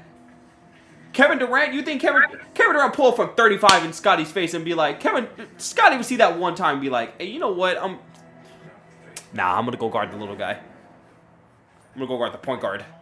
That's not gonna work out for Scott either, because Steph is just as bad about that as Kevin is. And Michael's not letting anybody guard Kevin Durant without going through him first. I know this sounds weird, but I don't think Mike can do shit with Kevin. So let me just be honest. I think Kevin too big. I think Kevin can shoot over the top. Yeah, I think those two are a wash though, like point wise. But then you have Curry, But then you have Curry averaging damn near a 30-point triple-double in the playoffs. And then Clay's averaging 21, and Draymond was chipping in. Iggy's getting 12, and it was. Come on, bro! Like, you just quit it. Don't play with me like that. But Dennis Rodman. Eat a dick. Dennis is best. Look, I'm gonna say this, and I'm gonna destroy everybody's hopes, dreams, and arguments about this. Dennis Rodman's specialty was guarding people in the post. And let me ask you guys something. What do the Warriors not have? Post players. Cool. So Dennis Rodman's getting eaten alive on the perimeter. Oh man. But to Gilbert Arenas' point, Dennis Rodman was 6'7", 225. You're a small guard now. That's crazy. That's crazy. You're not even a power forward. You're a small guard. And then also to Gilbert Arenas' point, hand checking doesn't work with teams now because everybody's so skilled they're just going around. He's like, good luck trying to get your hand on them to check them in the first place. Which was one of the reasons why we came up with when we came up with like the matchup. We were like, what team didn't have to use was actually skilled enough to where hand checking wasn't a thing? And I was like, the only one that I could think of at their peak was the Lakers. But what was the peak Laker team? 87. 87. I was like, okay, that takes out. I was like, you can't use the Bulls because the Bulls literally were like in a period of the NBA where the pace was going at its lowest.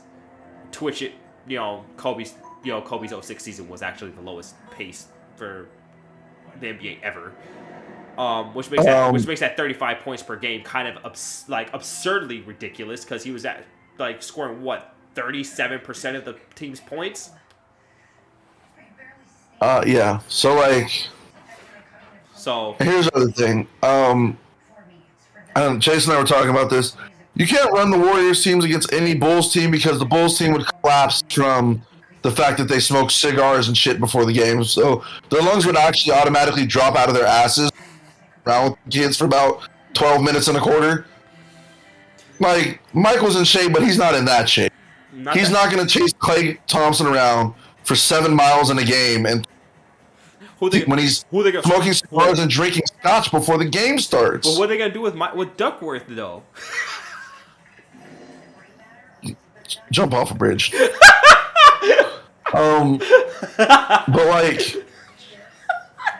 so I was like, all the Bulls teams are non-existent in this.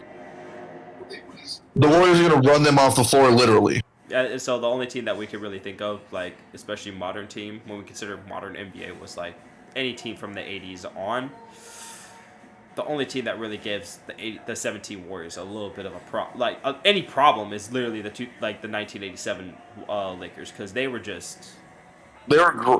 all-time great. And here's the thing, Chase hasn't heard me say this, but Warriors in 6. I don't care what you say because you know what? Just on pure lack of shooting, the Warriors are gonna win that series. They only need to hit threes. I just said if they hit threes and play their game. I said that series goes 7 just because the Warriors are prone to on their own to get a little lax. So that Warriors team wasn't actually as lax as the other one before it. The Warriors team with Kevin Durant didn't really suffer super bad turnover issues. That was really more of an issue with the 15 16 kids. Because Steph just like to be, I'm going to flip it in the air. Steph, please stop flipping it in the air. Draymond's not there. Like, God damn it. No. That team was like, instead of turning the ball over, we're going to give it to Kevin and let Kevin do what he has to do. But, like I said, that's one of the more interesting things. The Laker in me wants to see the Lakers win that in 7. I feel like they could. They can get up and down with the Warriors for sure. Oh yeah, they definitely could keep up and down. Like, dude, Pat, what? Their practices were crazy. Like let's be honest, their conditioning was like impeccable. All right, so hey, y'all, listen to this. Since we're talking about the war, I just seen this on Facebook. Breaking news. It's from an anonymous NBA coach. They're blasting the Timberwolves, right? Right. So listen to what he says. He said, Golden State got Wiggins. They got the pick they used for Kuminga, and they got that for D'Angelo Russell. That is highway robbery. What kind of franchise trades that pick plus Wiggins for D'Angelo Russell? It's tantamount to the Lakers getting Pau Gasol. No, it's not. It's tantamount to no, it's not. It's tantamount to the Lakers getting James Worthy. Definitely tantamount to Pau Gasol. Pau Gasol is indeed highway robbery. Well, so was James Worthy. Dad, how did the Lakers win the championship and then get the number 1 overall draft pick? Because they had traded away Norm Nixon, right? 8 years early. They traded who? They traded a forward by the name of Dan Ford and another player to the Cleveland Cavaliers for their number 1 pick 8 years later. All right. Highway robbery. That's not highway robbery. That means you just no. They could, because Norm Nixon was on the first team that James Worthy played on. Hold on. Was he? Yeah. Hold on. What year was that? Also, Cleveland was really good when they made that trade. Oh, so they thought that it wouldn't have mattered. Oops. It was a throwaway. Damn. Cleveland thought, hey, but Cleveland be thinking a whole lot. They be thinking that, hey, LeBron could lead us to the promised land without any help. Oops. Anthony Bennett, Andrew Wiggins. Really good team, man. Andrew Wiggins was good coming out of college, bro. Yeah, but Greg, he's really only found his own in the last year or so. Pops can name his top 10 players of all time on top of his head right now. Can Pops? Hey, Dad, can you name top 10 players all time off top of your dome? I don't think anybody can do that, bro. That's kind of hard. My dad's seen a lot of basketball. That's what I'm saying. So I want to see. I kind of want to see where his head is. It's ridiculous. That's a ridiculous question. He said that's a ridiculous question. You have to give him time for that. Just off the dome. It is a ridiculous question. It is. If I did it, it would be. You tell your dad I said Kareem's number 1? Well, yeah, he saw that list. You said 50 years of basketball. Yeah, my dad's seen a lot of basketball, so I don't know. How many great players in 50 years I've seen? Kareem is number 1. What about top 5? His top 5. He said Mount Rushmore. Yeah, top 5. Will. He said Will. Damn. Damn. Kareem. Wilt, Kareem. Russell. Damn. Russell. Shaq. And Shaq. Damn. Shaq. Big men. We got big men. I get a guard in there, sir? He said no guards. Nah, for real. He said they all won titles. Oh, damn. But what about Magic? Wait a minute. Oh, he said, damn. He said Mount Rushmore. He said, nah, that's it. Hey, he got all big men. All big men. Damn. Lee. That's a Mount Rushmore for your ass. Hey, he does have a point. My dad does have a point. What did he say? He said basketball was a big man's game up until a couple years ago. So that is true. Years ago, the basketball ain't been a big man's game for the last decade or so. Went down for a year. The Spurs wound up with Tim Duncan. Timmy. Hey, and they never. Basketball ain't been a big man's game for roughly a decade. I hope Greg's dad doesn't have Larry Bird in his top 10. Hey, Dad, do you have hey, hold up, Dad. Do you have Larry Bird top 10 all time? Yes. Yes. All right. You're the only person who has it outside of it. Hey, Greg. Greg, if you just see my face right now, Greg, I had my eyes open, my eyes closed, fingers crossed. Hey, that yes was so loud and clear, bro. I felt it through my soul. The Junior Skyhook game, that motherfucker got the ball, dude. I said, oh my fucking God, he's got the ball. Hey, Larry Bird did scare my dad. My dad can't even play that game no more without it. Oh my fucking God, he got the ball. He started twitching. Oh goddamn, he got the ball. He said he got the fucking ball. Oh fuck, he's got the ball. And he just hit a 3-pointer before that. Hey, he just got the fucking ball. I'm telling you. That's a scary man. If you see him get the ball, you're like, oh, he got the ball. God damn it. Yeah, that's Curry. That's Curry now. What the fuck you mean? Nah, for real. That was Kobe. Curry has the ball. Oh, God. That was Kobe for what? His whole career? Ah, damn, Kobe. Ah, damn, Kobe got the ball. Fuck, we're fucked. It's over with. We lost. You didn't say that about Kobe because Kobe never gave up the ball. Exactly. Kobe got the ball. You can't say Kobe never gave up the ball. He leads shooting guards and assists. Hey. Bronson got a point. Kobe does have the most assists for a shooting guard in the history of the game. Yes, this is true. And Kobe Bryant could have very easily averaged 10 assists a game if he looked to pass twice or more. He's a shooting guard, though. Yeah, but shooting guard. His job description is implied in his positional title. He has 6, average more assists than any shooting guard. So that tells me he was capable of that. But he's a shooting guard. He's a dual threat. But he's a shooting guard. He's a dual threat. He is the threat. Chase. What? Look your dad dead in his face, and then say Bronson says, "Who are you passing the ball to, Smush Parker?" I'm not saying that because I say that all the time. You say it. You say it right now. I say that all the time. He gets mad at me when I say that. Hey, Dad, who's Kobe passing to? Smush Parker? Kwame Brown? Sasha Vujacic? He said that's Kwame. He said that's Kwame. Anyways. All right, guys. Hey, also, look at your dad and throw this name at him. Slava Medvedenko. Slava Medvedenko? Bro, what made you look that up? Jesus. I don't have to look that up. I know my Laker teams. So who is Kobe supposed to pass it to? Hey, Radmanovich, bro. That's who. I was going to say that. Run your silly ass all the way to the beach and back with that, sir. Get on it. Get up to Washington and run yourself to Santa Monica, good buddy. Vladimir Radmanovich. I can't even get to Santa Monica from Washington. What do you mean? That gets me to Playa del Rey. Good. And then take that hard right down there on Ocean and run yourself down to Santa Monica. I'm taking the train back. Fuck you. You can't tell me otherwise. Fucking Vladimir Radmanovich. Golly, dude. Who are you going to bring up next, huh? Devin George, my guy? Glenn. Hey, watch it. Devin George is the answer to a trivia question. Devin George is never the answer to anything. Who's the only player in the NBA history to win a championship in his first 3 years? Devin George. His championships are equivalent to that of Russell Westbrook's second-round playoff exits. And Birdman.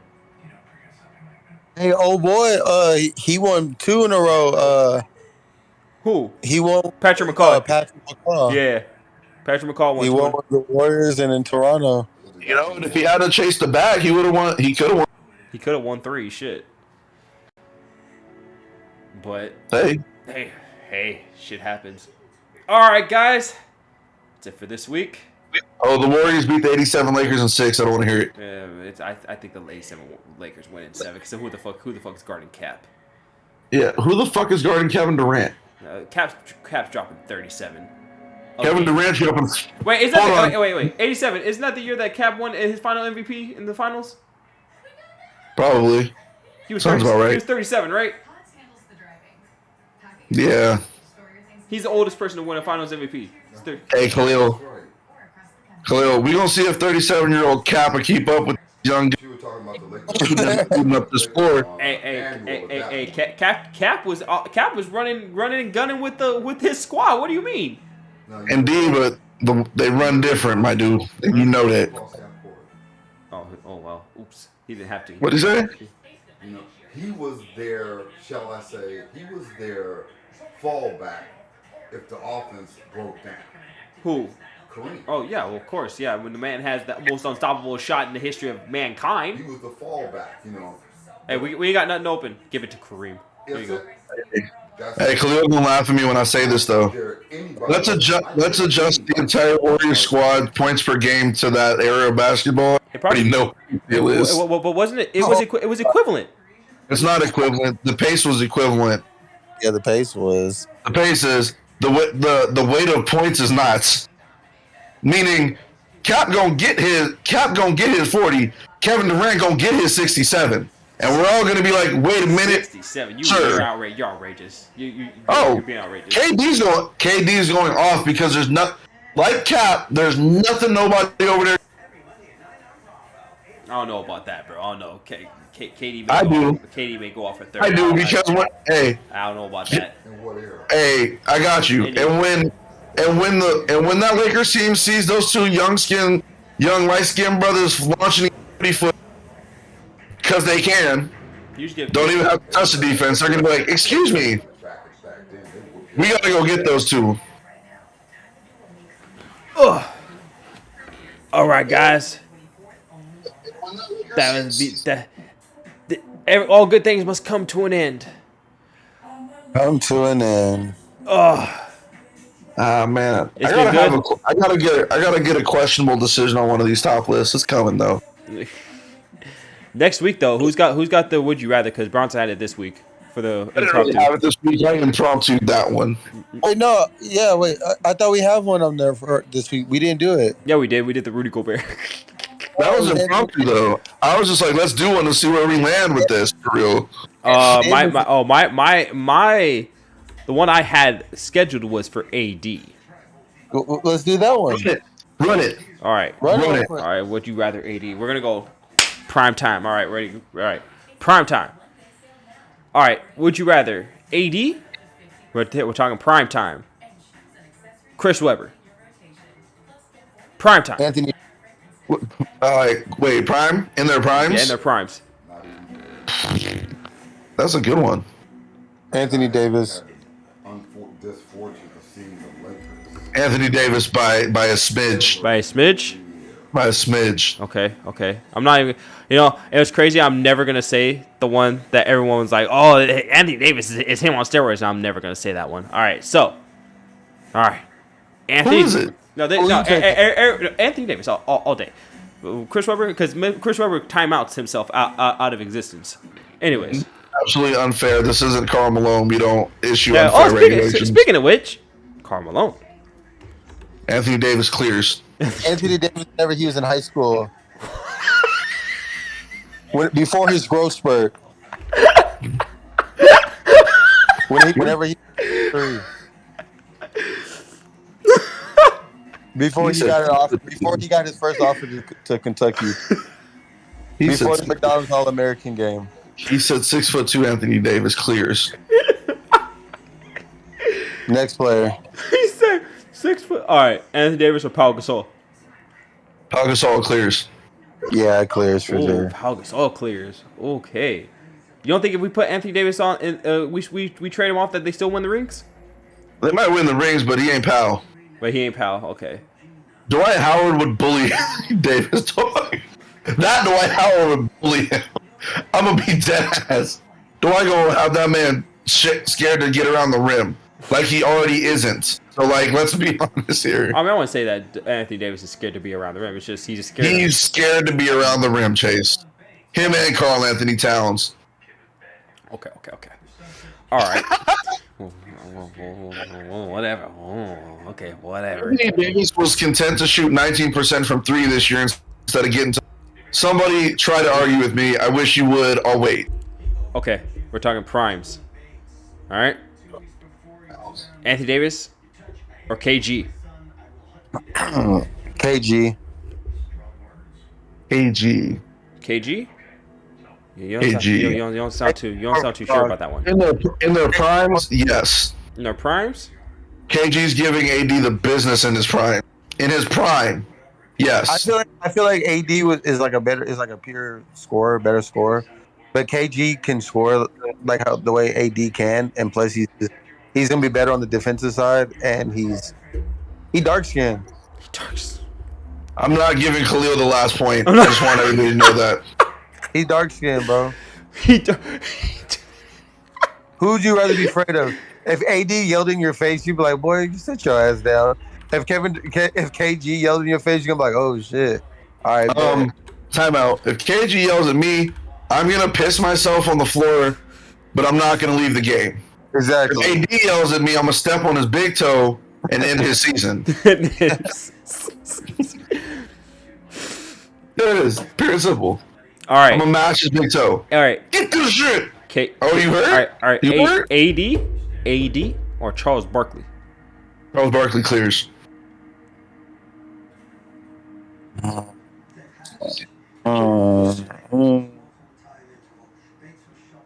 gonna go AD. Go AD? I'm gonna go AD. Khalil did that just to disagree with me because we've been on the. Nah. I had to think about it. I'm gonna go Anthony Davis. Okay. Dirk Nowitzki. Clears. Don't ask that question. Yeah. Damn. That's not even close. That he said that's not even close. Hey, the distance from the sun to Pluto is closer than that argument. Continue. Damn. Okay. Prime AD or Prime Carmelo? Prime Carmelo clears. Not here. What? He said. Huh? He said Are clears. you dead ass? He said clears. You dead ass? Prime Carmelo went toe to toe with Kobe and took an L, and that's because Denver didn't have the team to beat the rest of the Lakers. I mean, they did. No, they didn't. They don't find this. Name 4 other players on that Denver team without looking it up. Without looking it up, we had Chauncey Billups, Aaron Aflalo. No, was Kenneth Faried on that team? No, he wasn't on that team yet. You're too early for Kenneth Faried. Yeah. That's a couple years too early. Aaron Aflalo, Courtney. What was his name? Courtney. Not Courtney Lee. Courtney Lee was not. I don't think on that Denver team. He wasn't on that Denver team. Oh, Courtney Lee would be in Orlando. Was he? Oh, because they faced him in the championship. That's right, they did. The fact that I know that Courtney Lee was on the Nuggets is actually insane. Yeah, it's pretty much like me knowing Eric Snow is the point guard of that Sixers squad. Bro, stop, bro. That was like the funniest shit ever. That killed me. That's it. We have to redo that list, by the way. That was the one. That was the one that got me. That shit had me. Eric Snow was their point guard. Oh, I was done. Okay, Anthony Davis or Prime Blake Griffin? Anthony Davis clears. Yeah, Anthony Davis. Wow, really? All Blake Griffin could do was just dunk. Congratulations. You've thrown the one trick show pony out here against an actual. Okay, Anthony Davis or LaMarcus Aldridge? Ooh.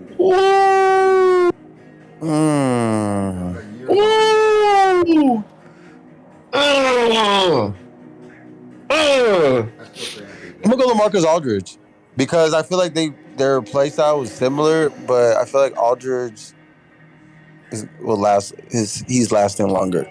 He's gonna have a longer career than AD. Okay. What about you, Ron? Man, I'm gonna go LaMarcus Aldridge. You go LaMarcus Aldridge by a little bit or a lot? By a smidgen. Okay. Yeah, it's close. Like AD got the ring, but LaMarcus will probably play long. Anthony Davis or Chris Bosh? Chris Bosh clears. By the way, so because I'm not one of these people who summates Chris Bosh's career as his time in Miami. That man was a goddamn force of nature in Toronto. Until you saw Kobe. What? 81? What? Yeah, huh? Chris Bosh was done. Chris Bosh was. Chris Bosh is like. Chris Bosh is the archetype of AD. Sure. Okay. Here's a one for you. AD or the man child? Amari Stoudemire. No, that Amari Stoudemire, AD? Yeah. Oh, AD. Mm-hmm. I feel like Amari Stoudemire, a lot of his like best play was because of Steve Nash. I'm gonna go AD. Okay. But like I said, Amari Stoudemire, he was on my list of. But Prime, you have top forwards. Now I want you to think of Prime real quick. Prime AD. Prime AD or Prime Paul Millsap.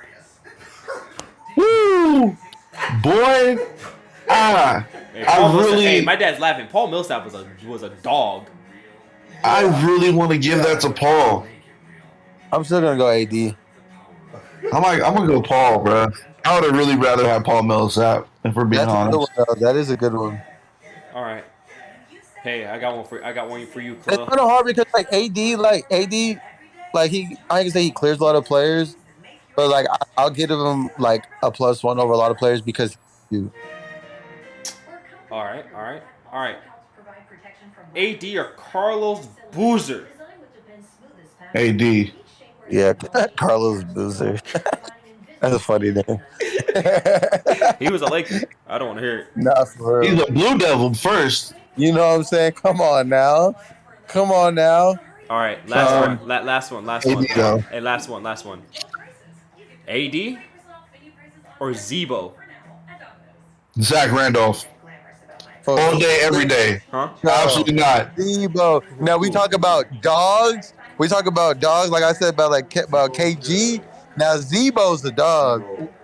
What did he tell DeMarcus Cousins to his face? No, he told the ref. He's like, "Bill, bullies get beat up where I come from." He said that to Boogie. No, he said that at the free throw line. Yeah, no, they were talking, and the ref was telling him to stop. He's like, "Nah, that shit, bullies get beat up where we come from." Yeah, he said, "Bullies get bullied where I'm from. Bullies get bullied where I'm from." Like, real one.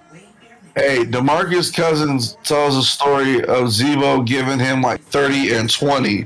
Easy. DeMarcus said it was easy. I said, excuse me, sir. Nothing should be easy on your big 30 and 20 on you easy. Well, then damn. Hunter mentioned DeMarcus Cousins or AD? DeMarcus Cousins? DeMarcus Cousins, okay. Dude, DeMarcus Cousins is a fucking problem, bro. What do you mean? Before the injury, DeMarcus Cousins is a fucking nightmare. He was scary. DeMarcus Cousins. He was scary. DeMarcus Cousins, dude. DeMarcus Cousins had a 50-point triple-double. What? Hey, deadass though. Zebo goes on my underrated and unmentioned list. He's like top 5. My boy was a problem, and you can slide a piece of paper under his feet when he jumped, boy. All right, guys. He still bro. DeMarcus Cousins says Zebo still looks like he's that he can still play. No shot. Right now. No shot. Wait, no way. I don't believe it. Zebo? Yeah, bro. Zebo gonna give somebody 25 and 50. Hell nah, bro. What? Who's he gonna give? Hold on. We'd have to go down the list on that one. Who's he giving 25 and 15, bro? Who? Who's a power forward? Yeah, who's he giving 25 and 15? Draymond. Easily. Damn, you going to Draymond like that? All right, that's it. All right, I'm ending the podcast off that one. That one hurt me for you to even say that. Jaren Jackson Jr. That's because Jaren Jackson Jr. is soft. Okay, all right. Karl Anthony Towns, Rudy Gobert, Jaren Jackson Jr. I said soft, and I said soft, and he immediately goes after the soft serve. Yeah, no, I mean I got to put him in there. You know what I'm saying? He can't escape the list. Okay. Look here, Chris Jericho. Robert Williams is getting that put on his head. Absolutely. Wow. Oh yeah. Oh, you act like Zebo didn't come in here and beat athletes up like that. Don't play with him like that. Damn. Khalil knows exactly what I'm talking about. That grinded out Memphis team is nothing without Zebo. Athletic power forward's a problem. Don't play with him like that. Zebo was a nightmare. Yeah, he was. Dead ass. He was a problem. I'm just mad he didn't win a ring. Another thing, bro, he was a lefty. Yeah, he was. He was a problem with that. And everyone knows it's already hard as it is to guard a lefty. That's why he guard because you was a lefty. But you gonna guard a lefty that's crafty under the basket and big? Oh hell no, that's over with for everybody. That's why you said. Me and Greg, I used to like guarding Greg, but it'd be hard though because he was a lefty, so he used to make me work. But we used to have some battles. I just want to know. Chase will laugh at me. I just don't know why. Wait, what? I said why he didn't just let you shoot threes at that point in your life. I wouldn't tell him to do that now, but like when I first met you, I let you shoot that bitch. Fling it, motherfucker. Go ahead. I wish you do it. Do it. Hey, it was so funny. You were telling Daryl, hey, yo, don't tell him to shoot, bro, because if he starts making it, it's over for all of us. Yeah, if he starts making it, it's a problem, but as long as he gonna brick them hoes, let him shoot that bitch. By the way, Khalil, you just heard how let him. I was like, I'm gonna let him shoot that shit. Oh, Where? All right, guys. I used to look at him. Till I used to stand 5 feet away from him and stare at him. Like, go ahead. Till next week. We are back at. Hey, are you coming to? Are we going to go hoop right now? Are we gonna make it? Yeah, we could. We said 9, right? He said 9, but are we gonna make it over there before 8? That's what I'm asking you. We could do the LA Fitness, dude. The one in Hollywood.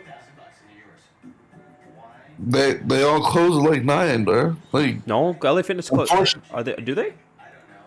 All of them really. I don't know about LA Fitness.